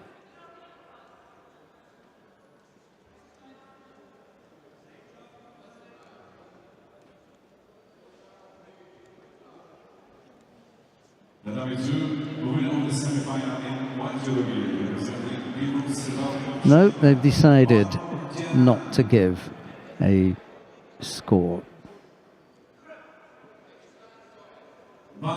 Just going on to his front then, just managing to get out. Well, that was as close as they come. I liked it for Kornhaas when I first saw it, but Solomon, given the benefit of the doubt of having just managed to turn out, but he picks up a penalty for passivity with a minute and a half left on the clock.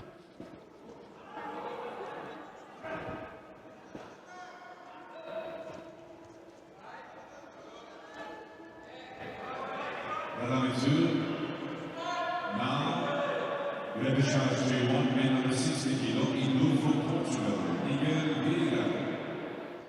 In white from Uzbekistan, Mammadov.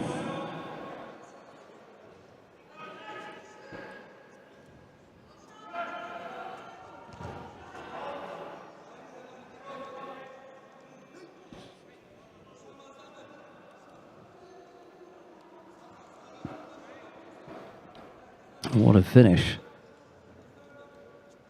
The Uchimata, as soon as the referee calls Hajime, huge Uchimata, and just look at the right arm going down to make sure that there's no contact with the head to the tatami. Corners goes to the semifinal. Sarvanov of Great Britain goes to the Repechage. Yes, Kornhaus into the semi-final to face Ibanez.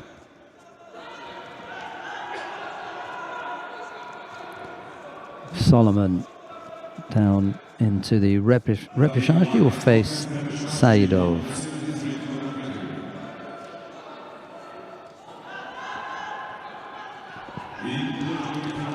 Right, we come now to the first of the repechage contests in the J1 under 73 kilo category. Eduardo Gaito of Argentina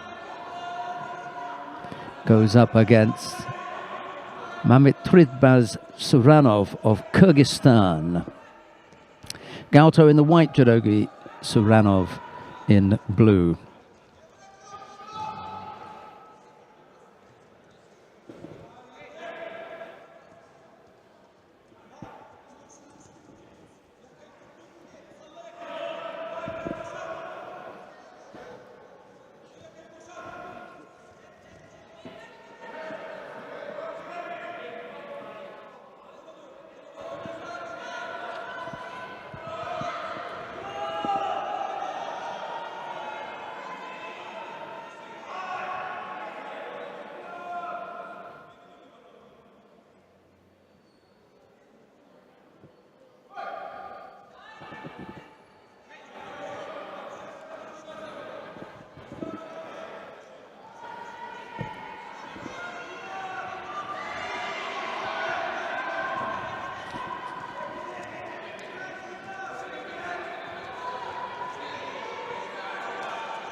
Gaito it was who lost in his opening contest this morning to Gotcha Yavuz of Turkiye. Yavuz went on to defeat Sarvanov, and Sarvanov now finds himself up against Gaito. I suppose the winner of this will go up against Kato, if I'm not mistaken, if I've worked it out correctly.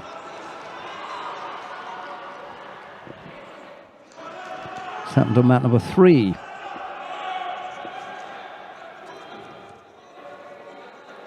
Tahireke of Turkiye throwing Yulia Ivanitska of Ukraine.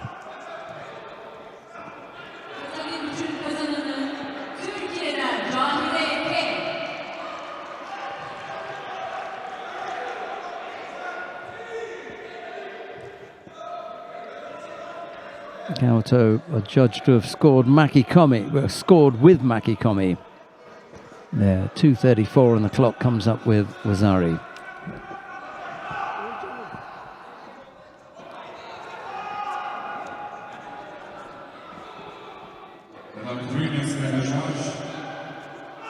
J2 women under 48 kilo in blue judogi from Switzerland. Carmen Pugusi. In white judogi from Germany, Isabel Paul.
Gaito working really hard here. As I say, he was a little bit unlucky in his opening contest.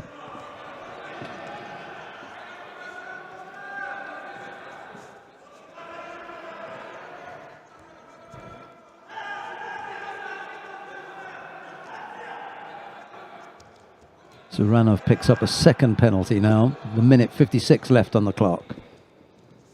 Gaito already breathing heavily.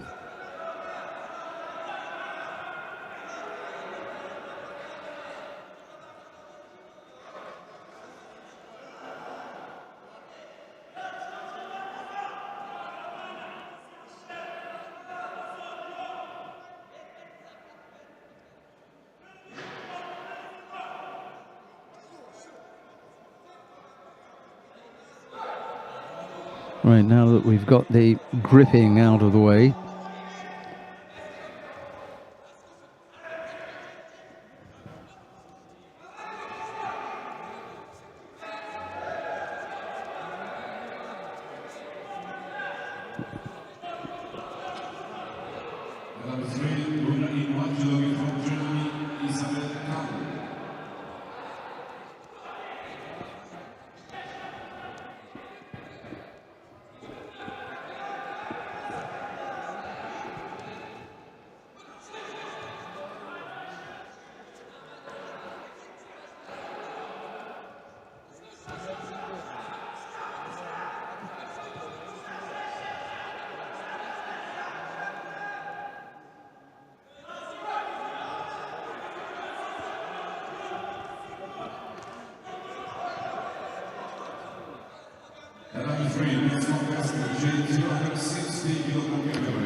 yeah, Sarvanov here has got to show a little bit of patience. I just think that Gaito is showing signs of having, they say, shot his bolt already.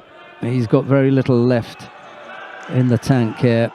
Sarvanov, if he's clever, will sense that. There's a minute 28 left to go. The problem for Sarvanov is he's picked up 2 penalties. He can't afford to hang around and let Gaito wear himself out any further. Gaito picked up a score early on, has been trying to hold on to that, but has picked up 2 penalties. Low right-sided effort from Sarvanov. Gaito delighted at the opportunity to attack on the ground and take some time off the clock. 1 minute 18 left to go. He can hardly get to his feet, Gaito.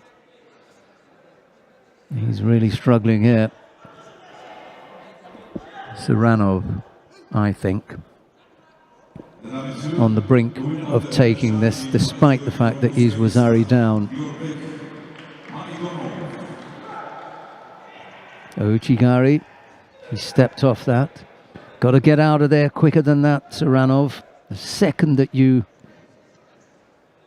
fail your technique, no time to work on the ground. Minute 12 now.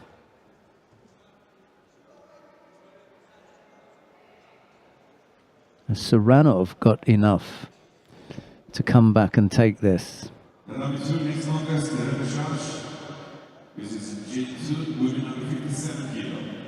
In blue jury from Brazil, Lucia Araujo.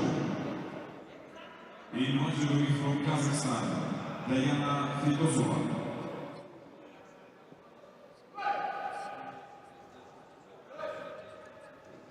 Get it set up properly, Sarvanov. Get the timing right. Tomoinagi missed there, got to get out. Well, they disengaged anyway. So the referee called mate.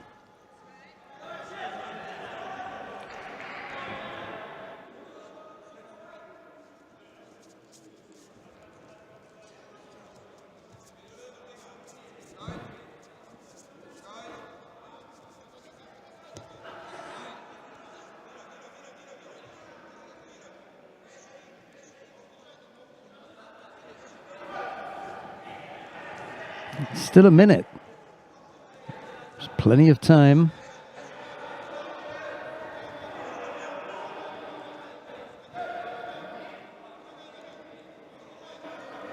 Still plenty of time. 49 seconds.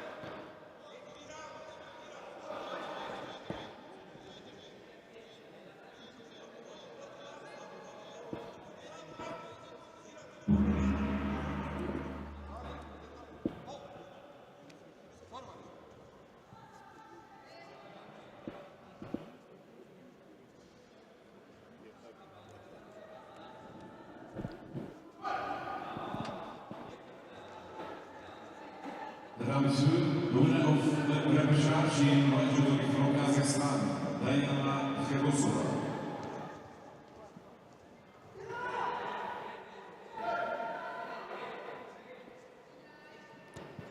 Well, Sarvanov has got to come up with the attack next because it was Gaito who attacked there last.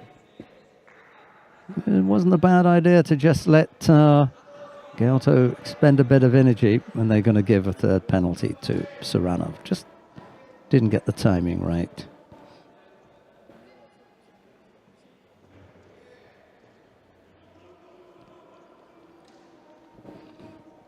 Gaito winning there.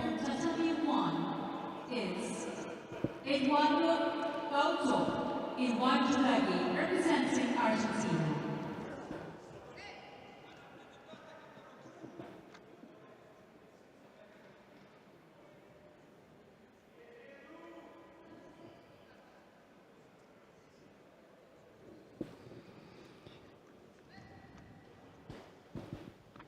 Right, well, we've seen the South African Lamani early on. We're going to see him again now. Let's at least do the introductions properly.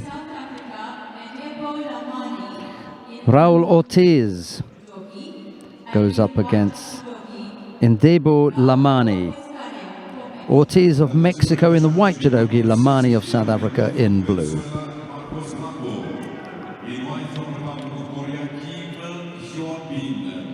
Representing Republic of Korea, Kim Hyun-bin, on the coming two, please. Republic of Korea, Kim Hyun-bin, on the coming two, please.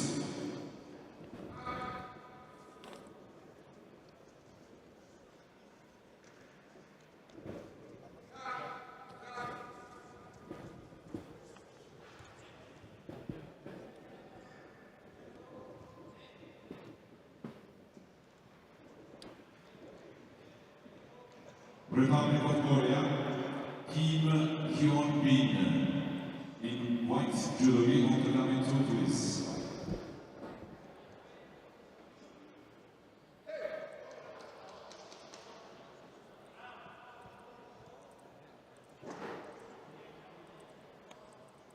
The number 3 is contest, now semifinal, J260 kg category. In blue from Brazil, Diego da Silva. In white from Ukraine, David Korava. Representing Republic of Korea. Korea, Kim Hyun-bin, on the coming two, please.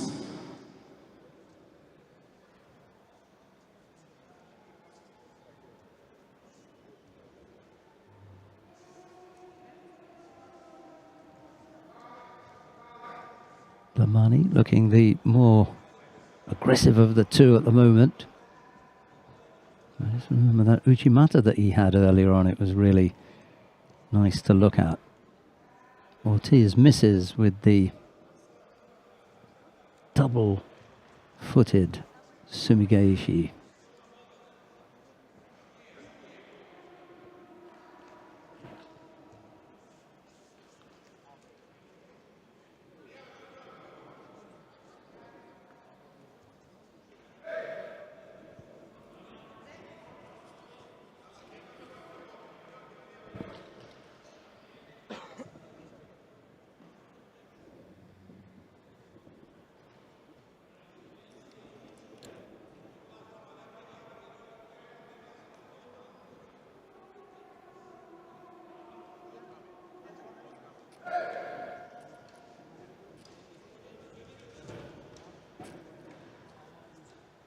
Repechage, J160 under 60 kilo. In blue from Venezuela, Marcos Blanco, unfortunately, Kim from the Republic of Korea was unable to compete. Winner of the level 2 in blue from Venezuela, Marcos Blanco.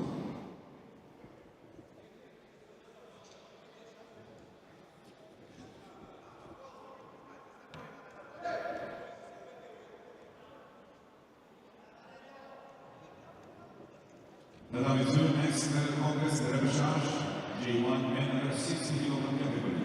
In blue judoka from Italy, Valerio Arciofevo. In white judoka from People's Republic of China, Zhu Xiwen.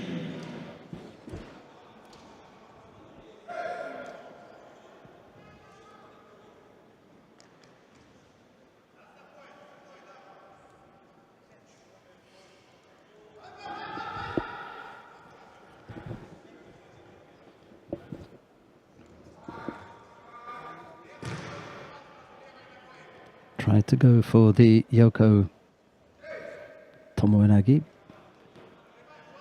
Lamani. Ortiz. Couldn't quite catch Ortiz.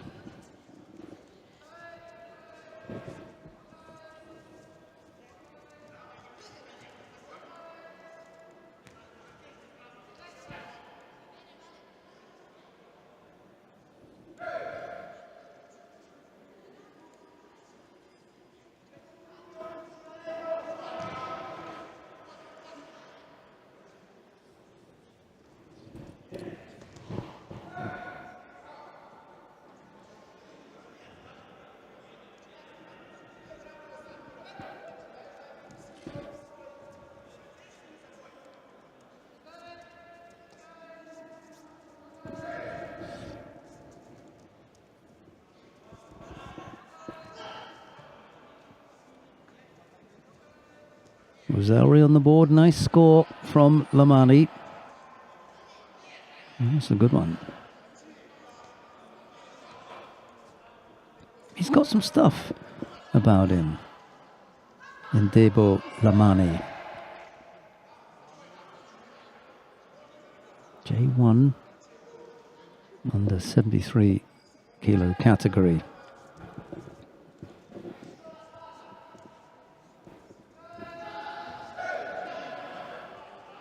He leads here with a little over a minute left to go.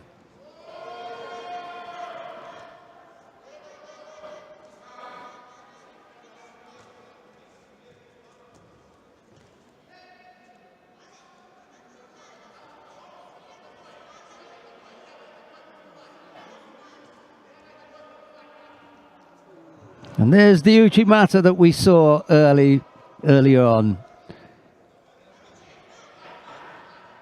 Just look at that. Wow.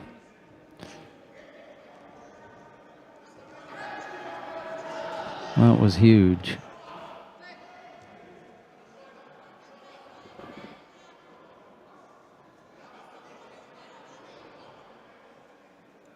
Well, if we're putting together a highlights reel, that's going to be on it. Both Uchimatas.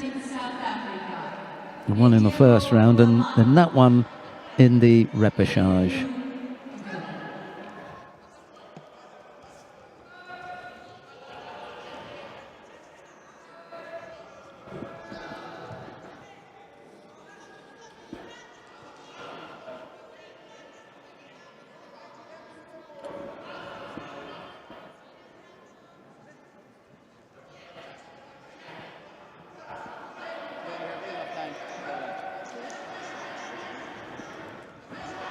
Next contest on Tatami 1, J1 under 73 kilos repechage.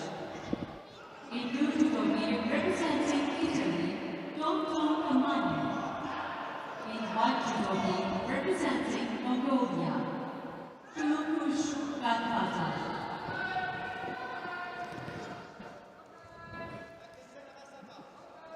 Badrakh and Kamani now about to go head to head. Badrakh in the white judogi, Kamani in blue, Mongolian, and the Italian.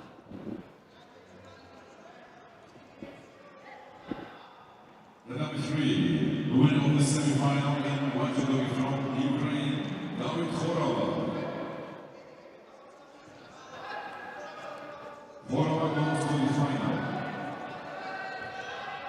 La Sarvanov placé pour une performance in the final block.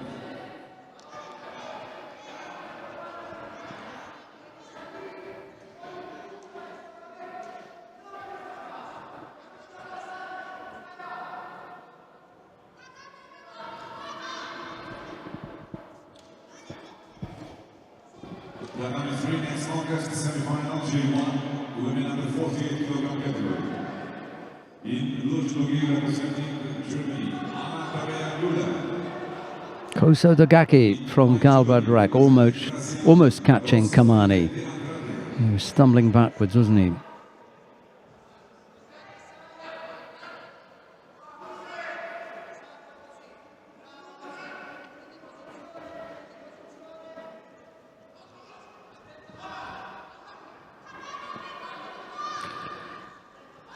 Just about came up with that. Kamani's not finished yet. He's gone over to an Ukiwaza from Badrakh for Wazari.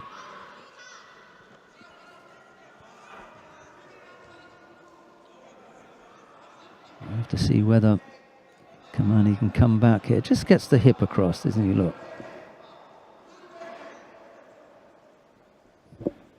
More hands than anything else.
Badrakh still leads by Wazari.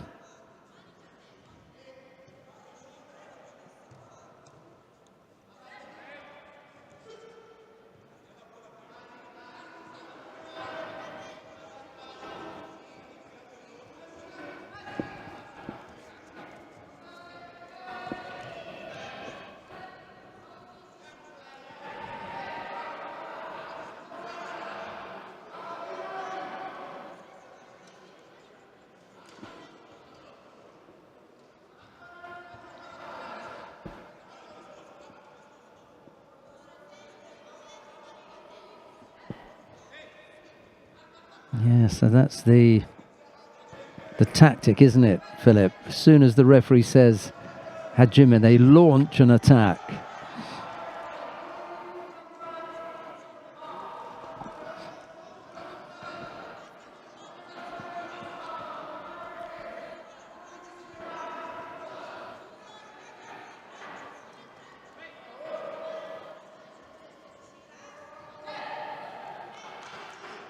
This time they go into that defensive posture.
Minute 22 left on the clock. Badrakh still leading by Wazari.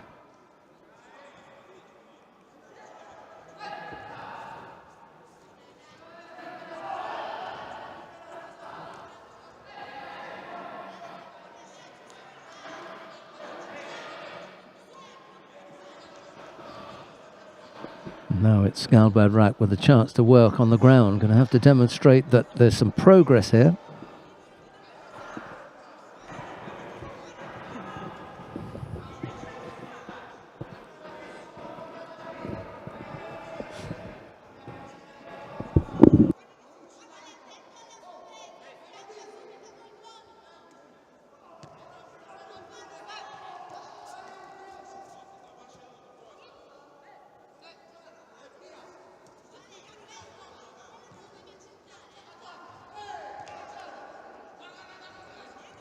And that's a great comeback by Kamani.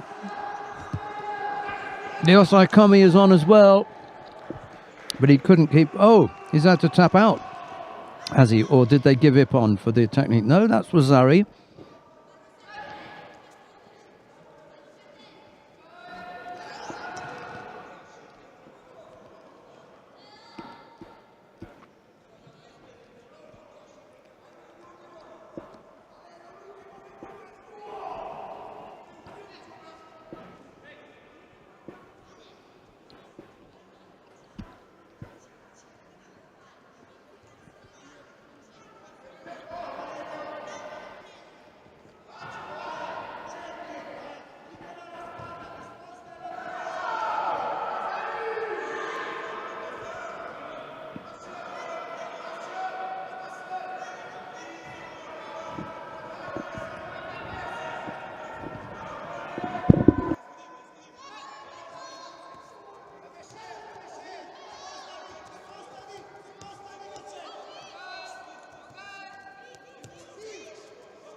On Tatami 1, the winner is Kamani, representing Italy in blue judoka.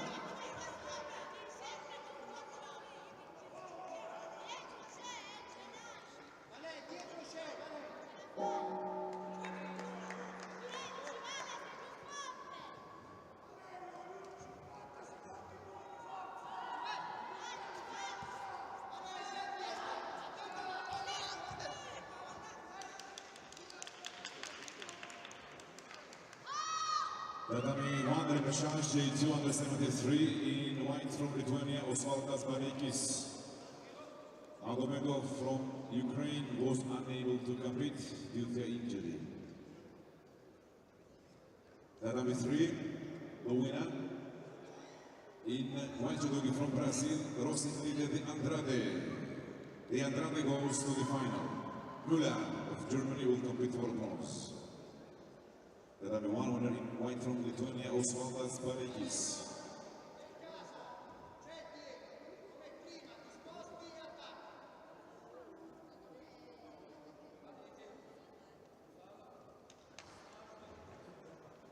Tatami 1 next Repechage, J2 under 73 kg category. In white judoka from Portugal, Ruben Gonçalves. Unfortunately, representing Uzbekistan, Yavuz Saidov was unable to compete due to injury. Saidov injury. Tatami 3 C1 kategorisi 48 kilogram altında yarı finalde Arjantina'dan Rossio Radesma mavi judokide ve Türkiye'den Ecem Taşın Çaldak.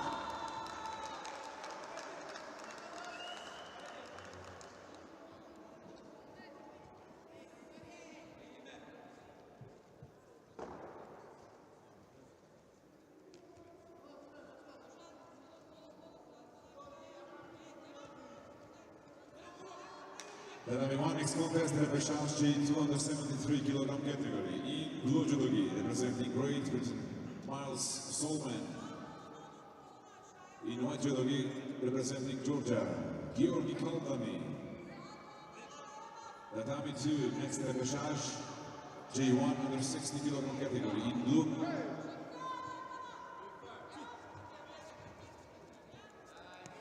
Judogi representing Indonesia, Junaidi. In white judogi from Kazakhstan, Murat Madinov.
Mesdames, Messieurs, the winner in blue judogi representing Indonesia, Junaidi.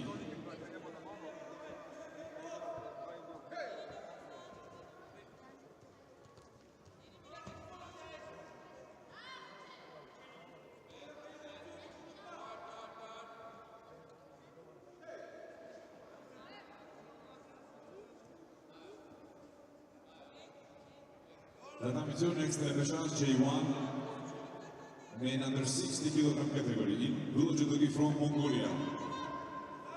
Kanan Sukhbat.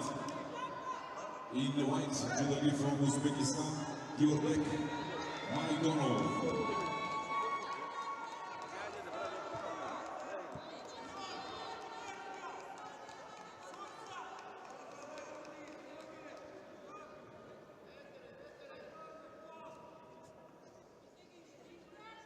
Tatami one winner of the repechage in white judogi from Georgia, Georgi Kaltani.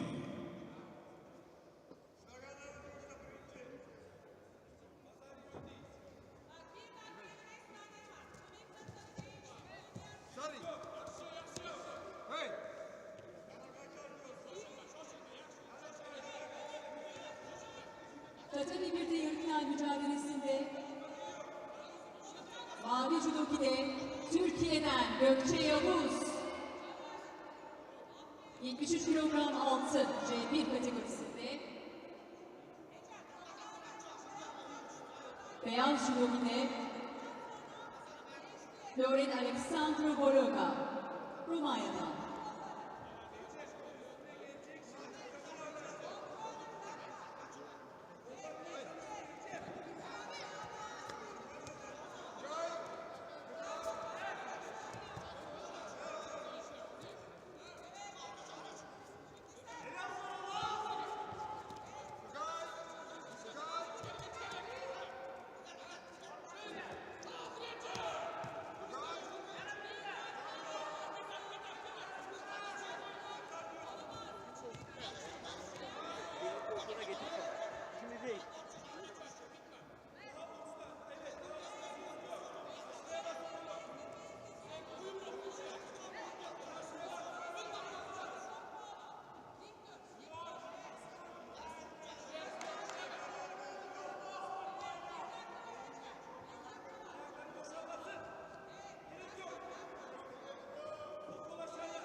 Tatami 1, the winner of the semifinal in white judogi representing Romania, Zoran Alexandru Bologa.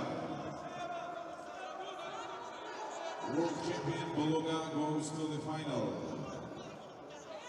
Representing Turkiye, Yavuz will compete for a bronze medal in the final block.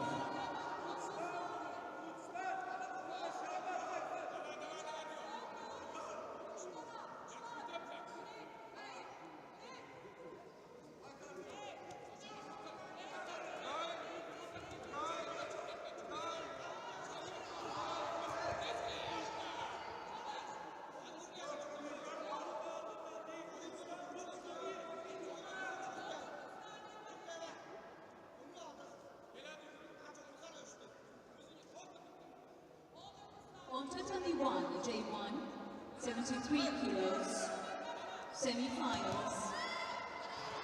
In blue judoki, Yafa from Portugal.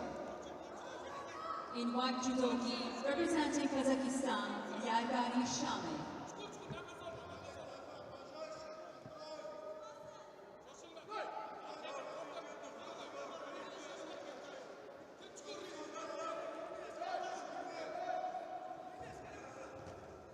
Tatami 3 yarı final mücadelesinde mavi judoki'de Arjantin'den Rostro Ledesma,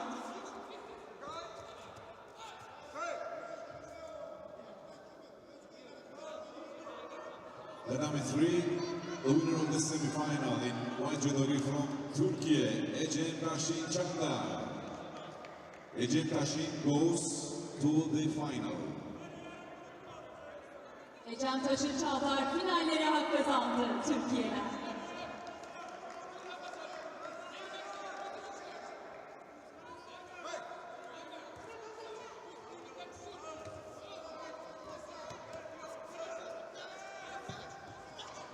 Tatami 3, next repechage, J2 under 60 kg category. In blue from Kyrgyzstan, Alikhan Jumagulov. In white from People's Republic of China, Yavuz.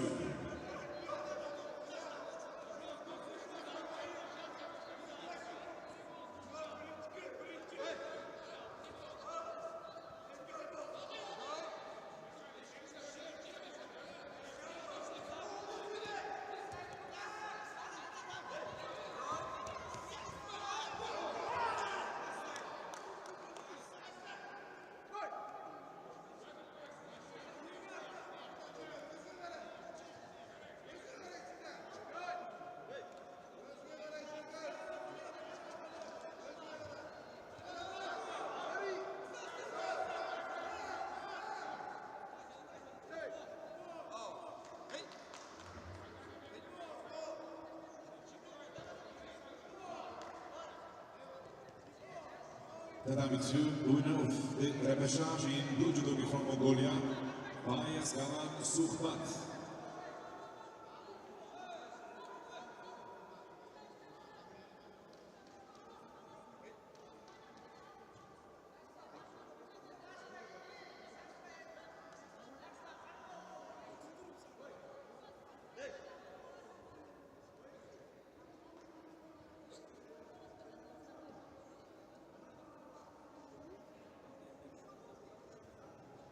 Tatami 2, next contest, this is category J1, under 60 kilo, semi-final.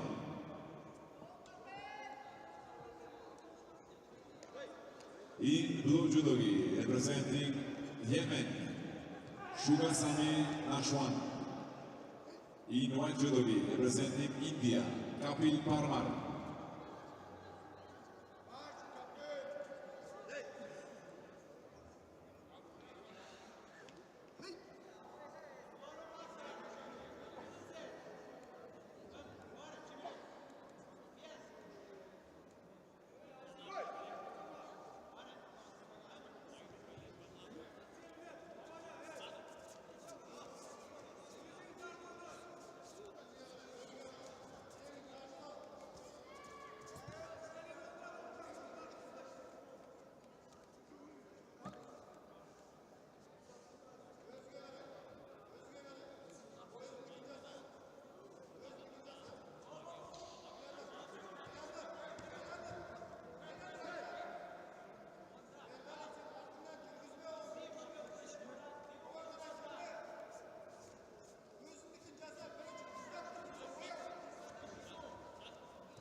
Tatami 3, the winner of the repechage in blue from Kyrgyzstan,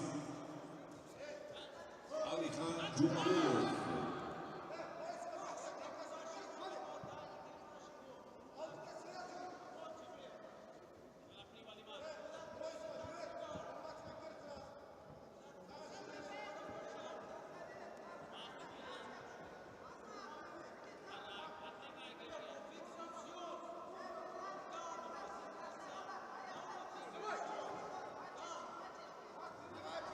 Tatami 3, next contest, repechage J260 kg category.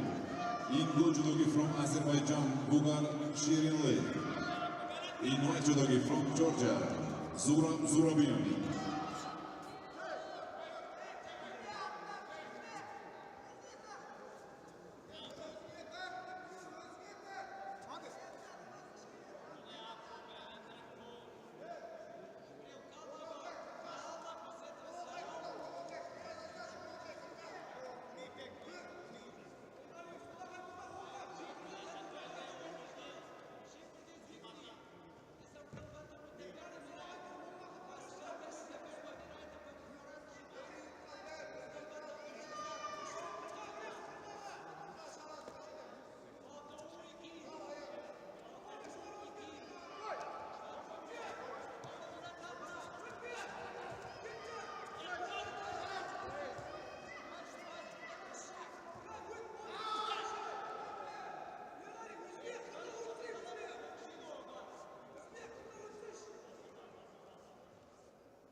Yafa leads by Wazari with a minute left to go. Sumigeshi on the right side. Shamay just moves off to his right to avoid that. Shamay has picked up a single Shido. Yafa leads by Wazari. Second semi-final in the J1 under 73 kilo category.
Half a minute left to go. Time running out for Shamay here. A place in the final of the J1 under 73 kilo category at stake.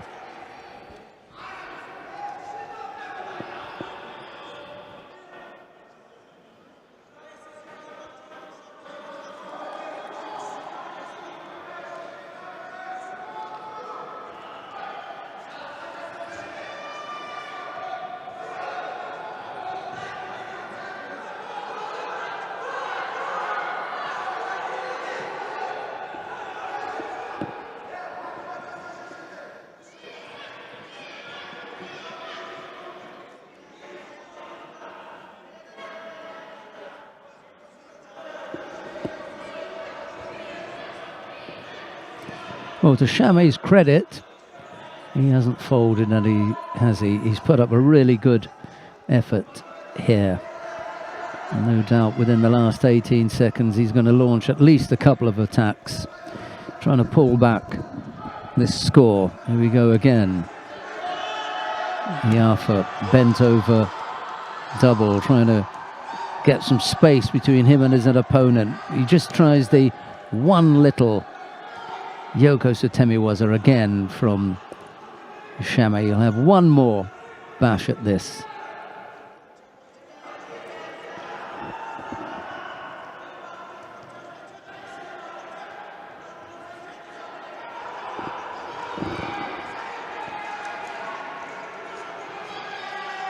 Here comes Shamay again. He'll have to attack immediately.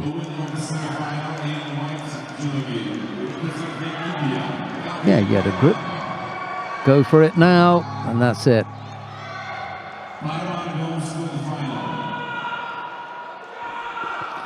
So,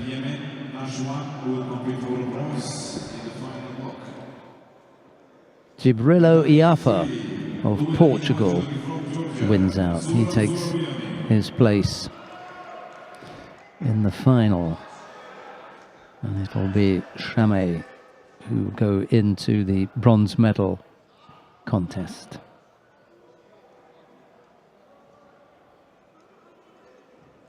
The winner on Tatami 1 is Yafa from Portugal. The number 3 gets the Repechage G1 with 40 kilo. In blue from Japan, Shizuka. In white, representing Indonesia, Larasati Novia. And number 2 is contest semifinal G1 under 60 kilo. In blue from Algeria, Abdelkader Duomen. In white from Brazil, Elton de Oliveira. Next contest on Tatami 1, J2 under 73 kilos. Right, we come now to the semi-final in the J2 under 73 kilo category. Seto Yujiro of Japan. I'm going to get this right here, hadn't I? Yeah, Seto Yujiro of Japan goes up against Uchkun Kuranbayev of Uzbekistan. Seto in the white judogi, Kuranbayev in blue.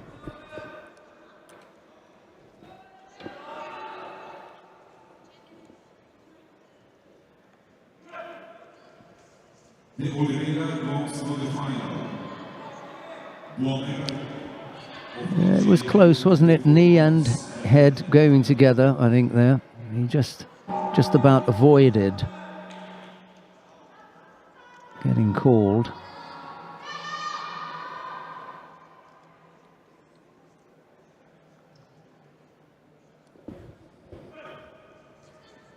Madame Zhu next contest, Repechage, J1 under 60 kilogram category. In blue judogi from People's Republic of China, Zhu Xiwen. In white representing Venezuela. Almost came up with the Tomoe-nage.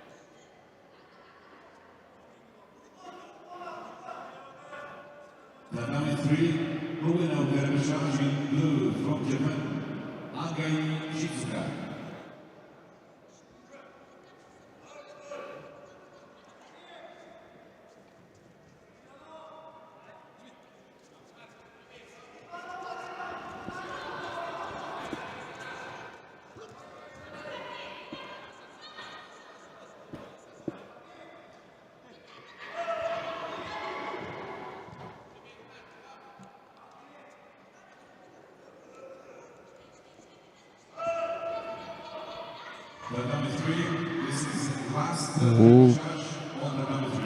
Almost came up with the turnover there.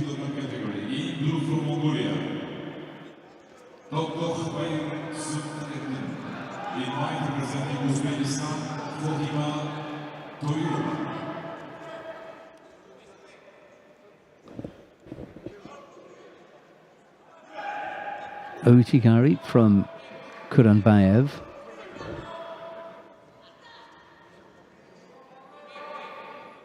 Seto with the Seotoshi. Again, right-sided. Kuranbayev with his own effort.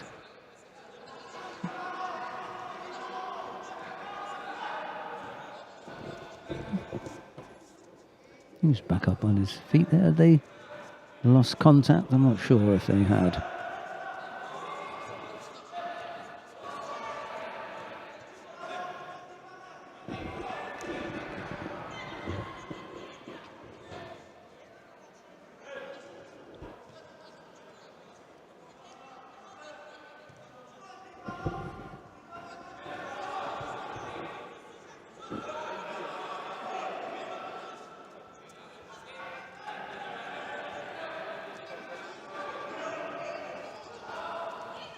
Makikomi from Kuranbayev, but Seto felt that coming and blocked it easily. Left enough space between himself and Kuranbayev. Kojigari this time from Kuranbayev, and Seto, if he's not careful, is just going to fall off the pace here.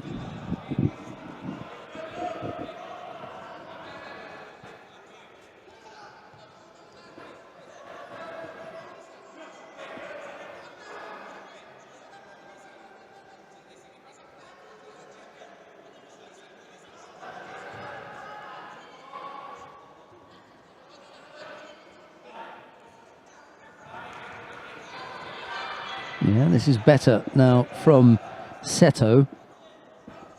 Just forcing Kuranbayev to be a little bit more positive. After those 2 or 3 movements from Seto, Kuranbayev knew that he had to respond.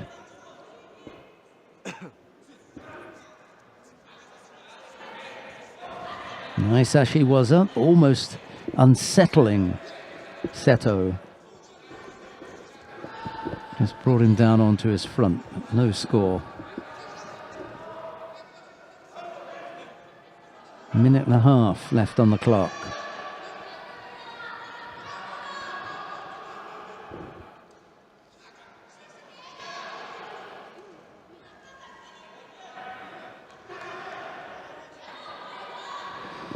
Yep, Seto just shading it for me at the moment.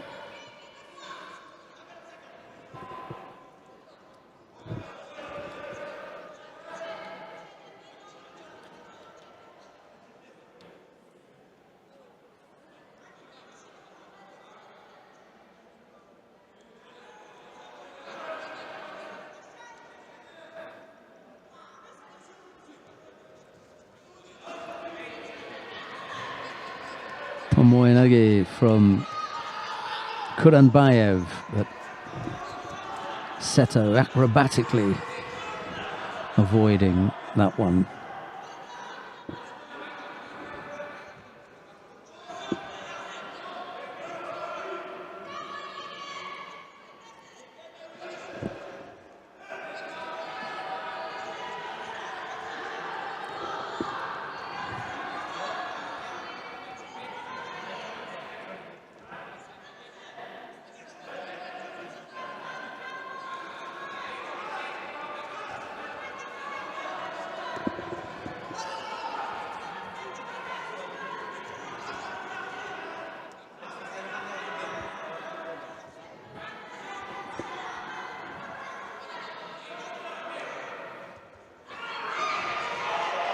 Ojigari from Kuranbayev brings Seto down with 40-odd seconds left to go.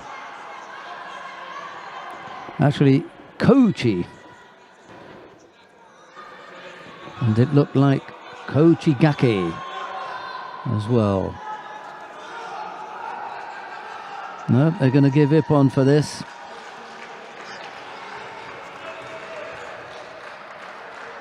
And it really was beautifully executed from Kuranbayev.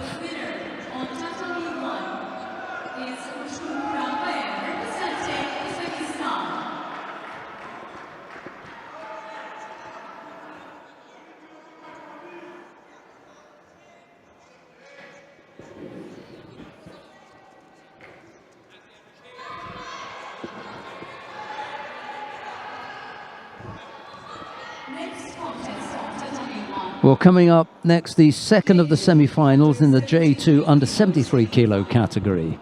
Representing Germany in blue judoka, Nikolai Kornas. Sergio Ibanez of Spain goes up against Nikolai Kornhaas of Germany. It'll be Ibanez in the white judogi, Kornhaas in blue.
The winner of Category 2 is Chu Chuang, representing Hong China.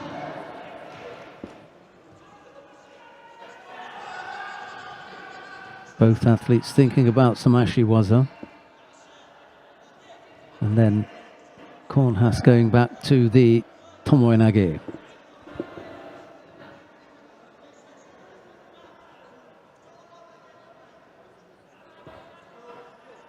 Ibanez picks up a penalty for passivity.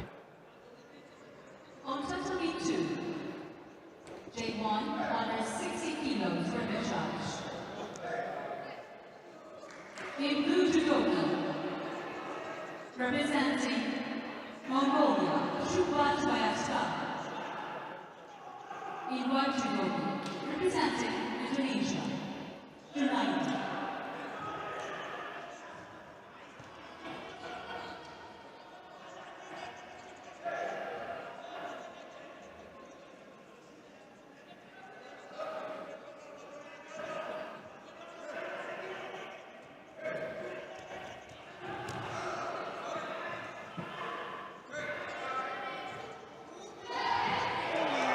Oh, Kornhaas fell heavily there. A great looking Osodamaki Komi from Sergio Ibanez.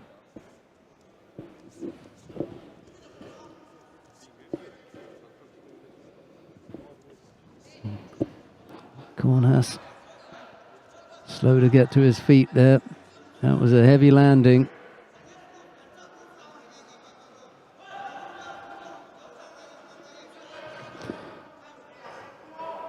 Beautiful execution from Sergio Ibanez, and Kornhaas just landed heavily. He's going to bow off, yeah. So back to the middle, and he can check with the physio afterwards. And it was quite a thump on the way down.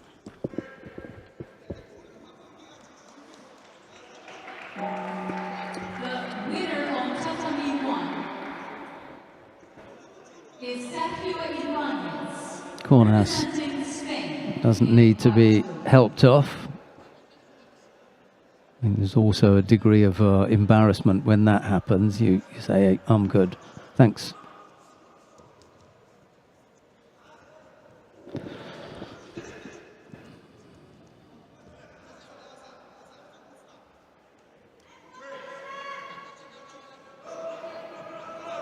The Tatami golden score.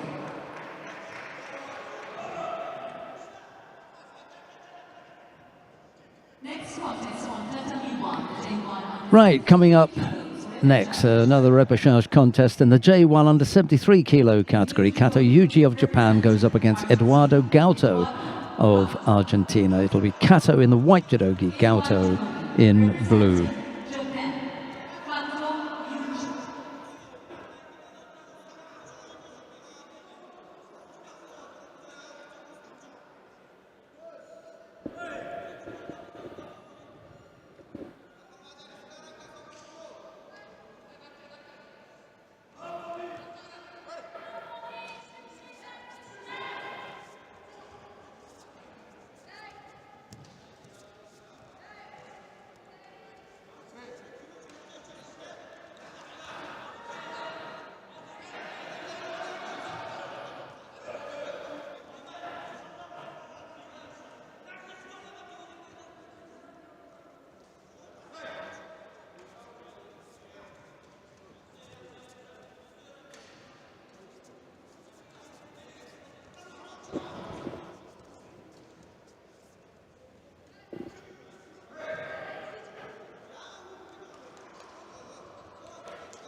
The 93 winner of the Repechage blue from Mongolia, Dr. Pereira Suk Erdin.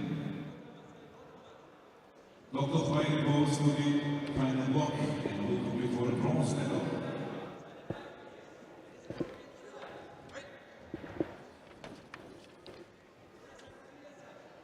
Preliminary contests on the W3 are over.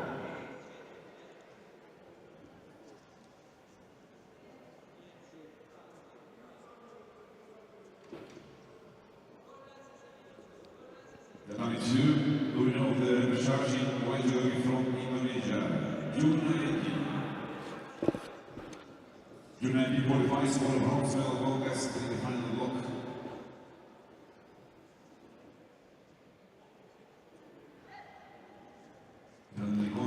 Gaito has had a tough day, actually. Right from the get-go, was involved in some very tricky contests.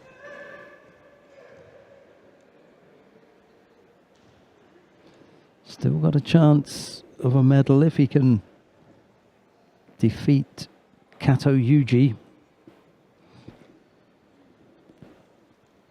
Otherwise, that'll be it for the day.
A little over a minute and a half left to go.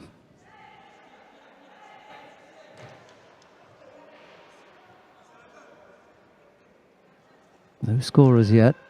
Uchimata attempted by Kato. I'm not entirely sure that Kato didn't go to the leg there. Anyway.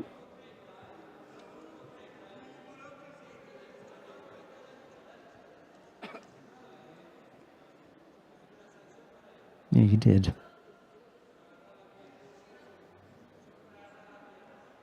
Just inadvertently grabbing hold of the leg there.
Gato's going to have to step it up. Thought about the Makikomi. And Kato given the Wazari. Well, I don't know. They've put it on Gato's side. That should be interesting to see what happens there.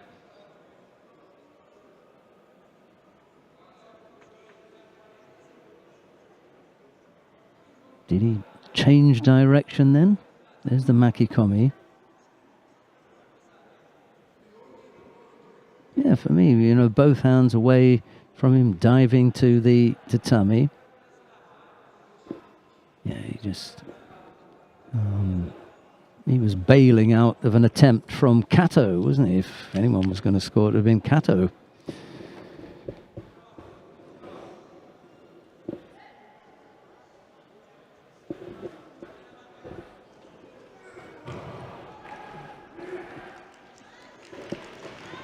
There's a score now. I felt it was coming. He needed to do something, did Gaito, and he was on the receiving end of that huge Makikomi.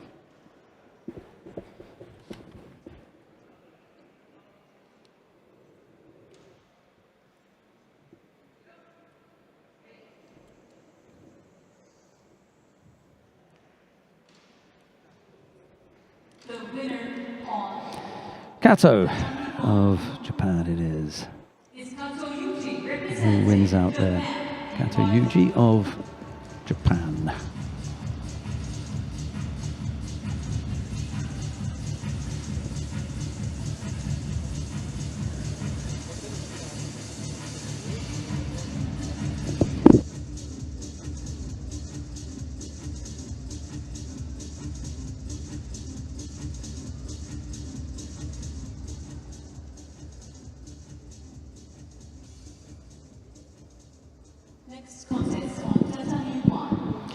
Right, coming up next then,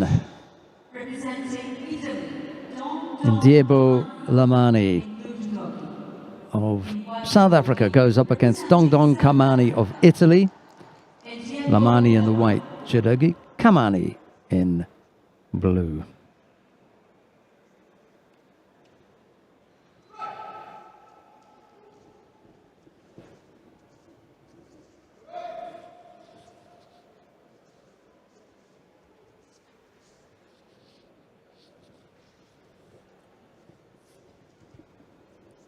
Both of these athletes have thrown opponents well today. Lamani should be on the highlights roll a couple of times, throwing people with Uchimata. Kamani's been a dangerous little athlete as well. Seen some stuff that I've liked from him.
Uchimata, which is used to good effect today, Lamani. Couldn't quite bring it off against Kamani.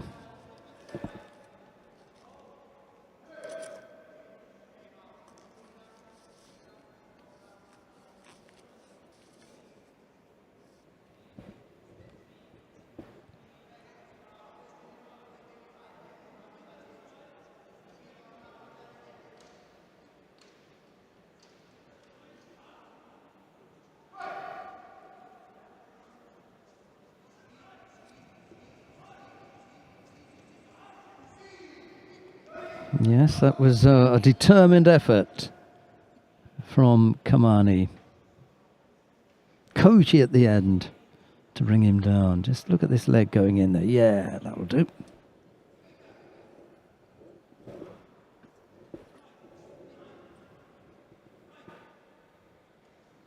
So with 2:17 left on the clock, Kamani comes up with Wazari.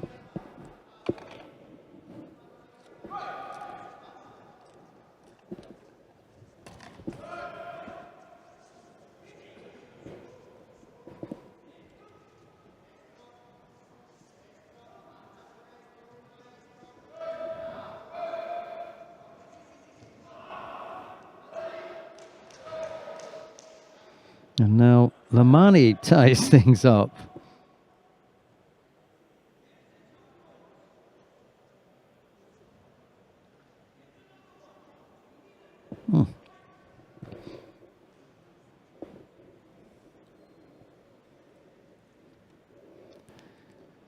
Yes, a generous Wazari for Lamani there. Just like to see the beginning of that.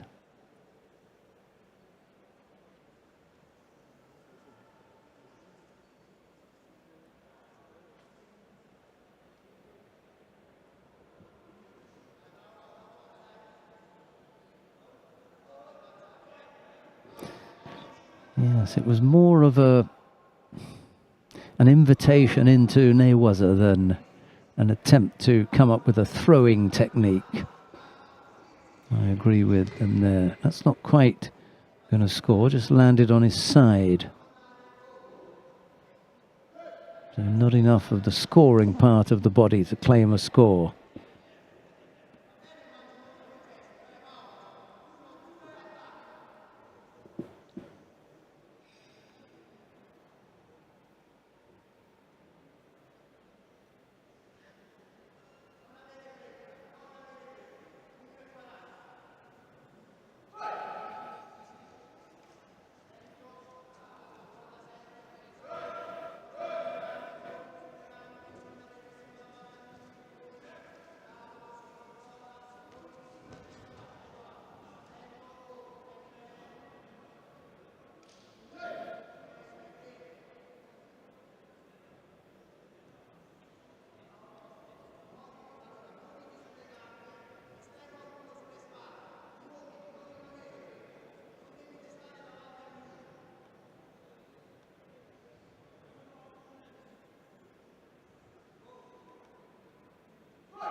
almost just lost the right arm. If he'd been able to hold on to the right sleeve of his opponent, and that's what came out there. Just tuck that underneath. That would have been a score for Lamani.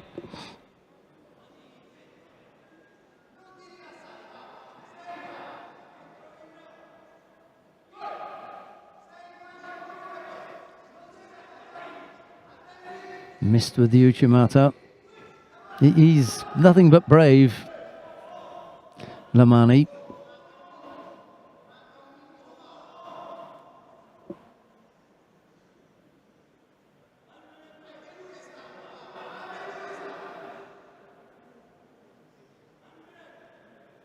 Minute left to go.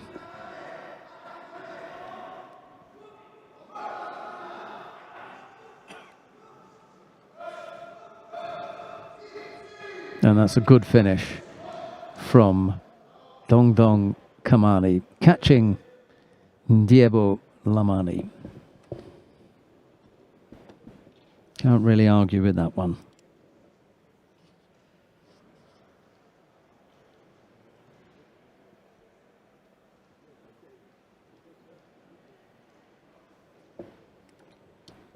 It was a good contest and a good showing by Diebo Lamani, but in the end, it was the Italian Dongdong Kamani who came up with a good finish. The winner of tatami He'll compete for a bronze medal. in blue judo.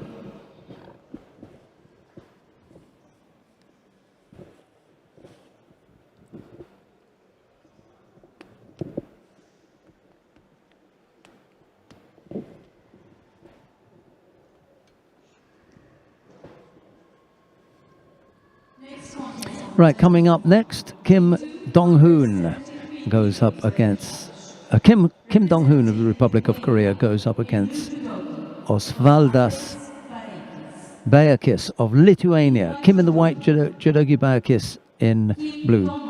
Repechage contest in the J2 under 73 kilo category.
Kim picks up a penalty for passivity.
No scorers yet, just that single Shido picked up by Kim. 2.5 minutes left to go.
Badrakh picks up a penalty for passivity as the two athletes step forward to take grips.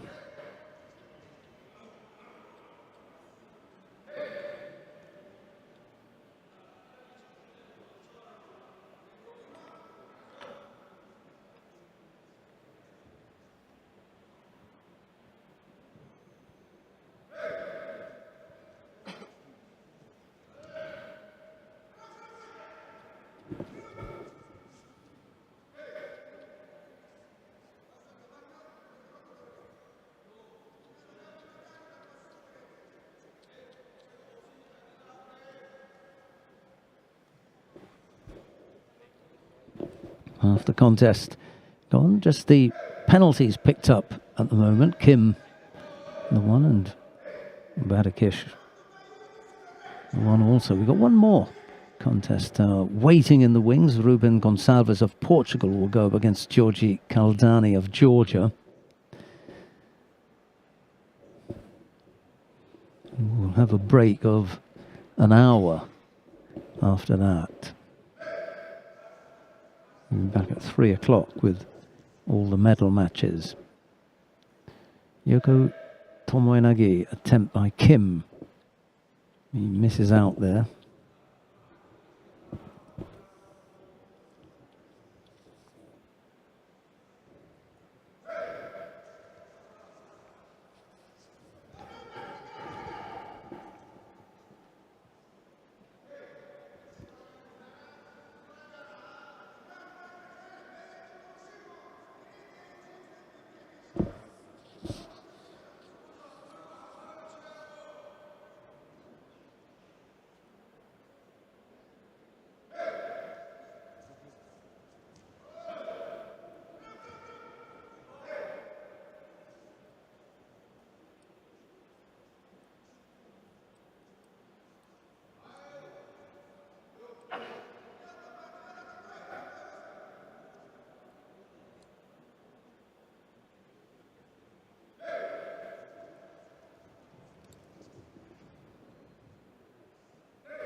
Inside the last minute now, Kim with the 2 penalties against him. Badrakh, just the one.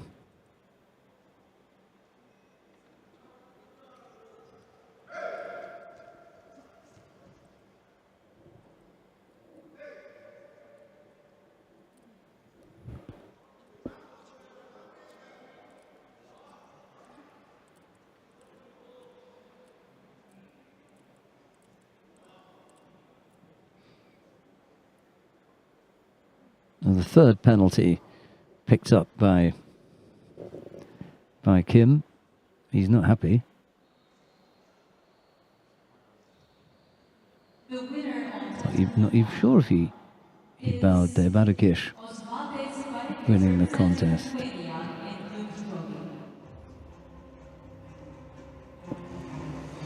All right, Badrakh it is.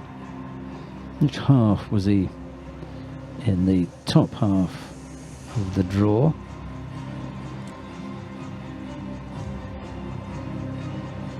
Last contest on Tatami 1. J2 under 73 kilos. Right, we come now to the last of the preliminaries. It's a repechage contest in the J2 under 73 kilo category. Ruben Gonçalves of Portugal goes up against Georgi Kaldani of Georgia. It's Gonçalves in the white judogi, Kaldani in blue. Kaldani's done reasonably well to actually find himself in this position.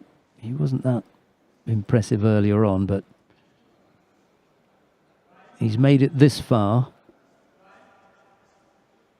We'll see whether he can give himself the chance of competing for a bronze medal. He's got to win this contest.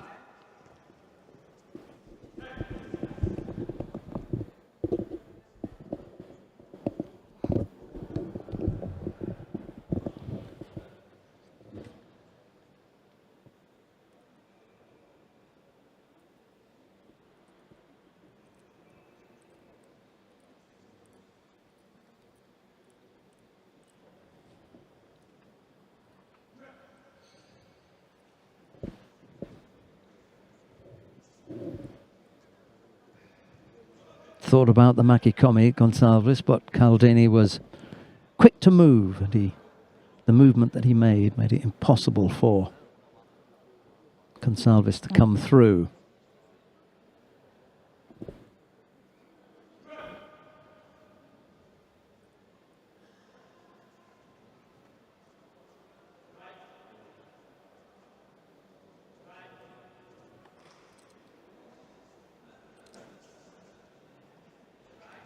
Too bent over for me, Gonçalves, and he was the athlete who looked as though he was wandering off the competition area, but he's going to pick up a penalty for passivity.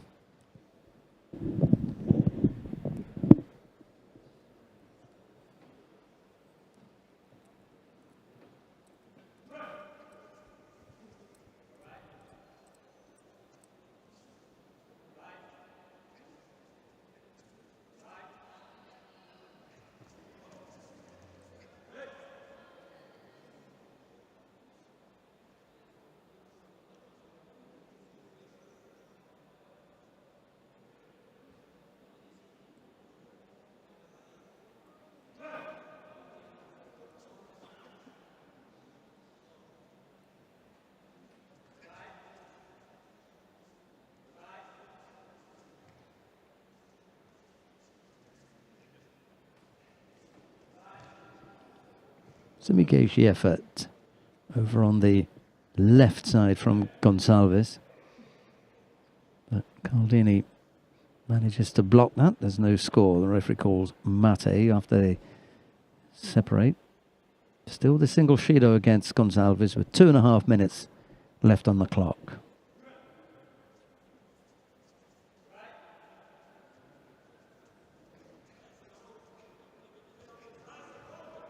Kataguruma effort from Kaldani, and then a chance for the pickup. Doesn't quite bring him down with the Koso Dagaki on the right side. That was the right decision from the referee there. He had a good look at it and said, no, I don't like it.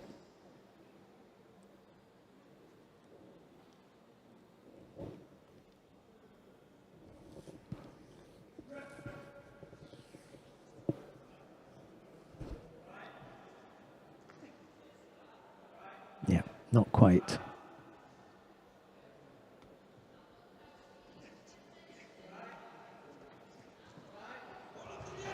Here's a Garuma from Kaldani. Let's have a look and see if it really was. What do you think there? Yeah, absolutely. Yeah.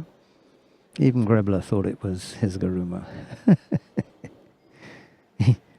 He's going to go for his second Dan test now, yeah? You are kidding me. I don't believe you guys. Third Dan. Look at that.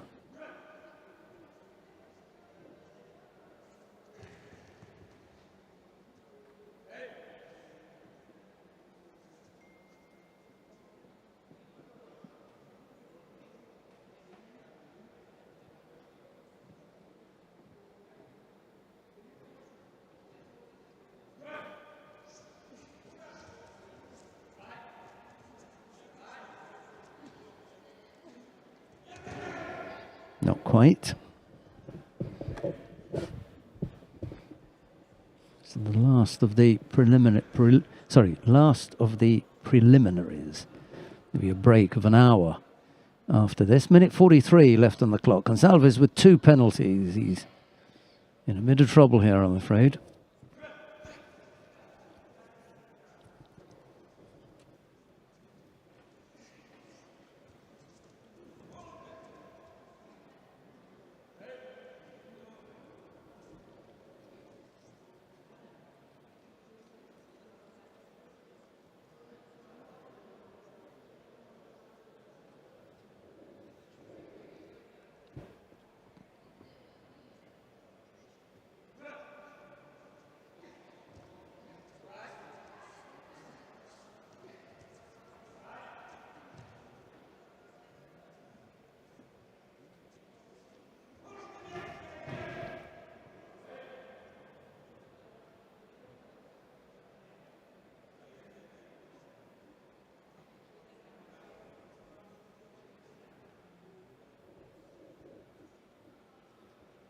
And a third penalty, unfortunately, picked up by Ruben Gonsalves of Portugal, gives the contest to Georgi Kaldani of Georgia. He'll go into the bronze medal contest where, I think, if I'm not mistaken, he's going to face Nikolai Kornhaas of Germany.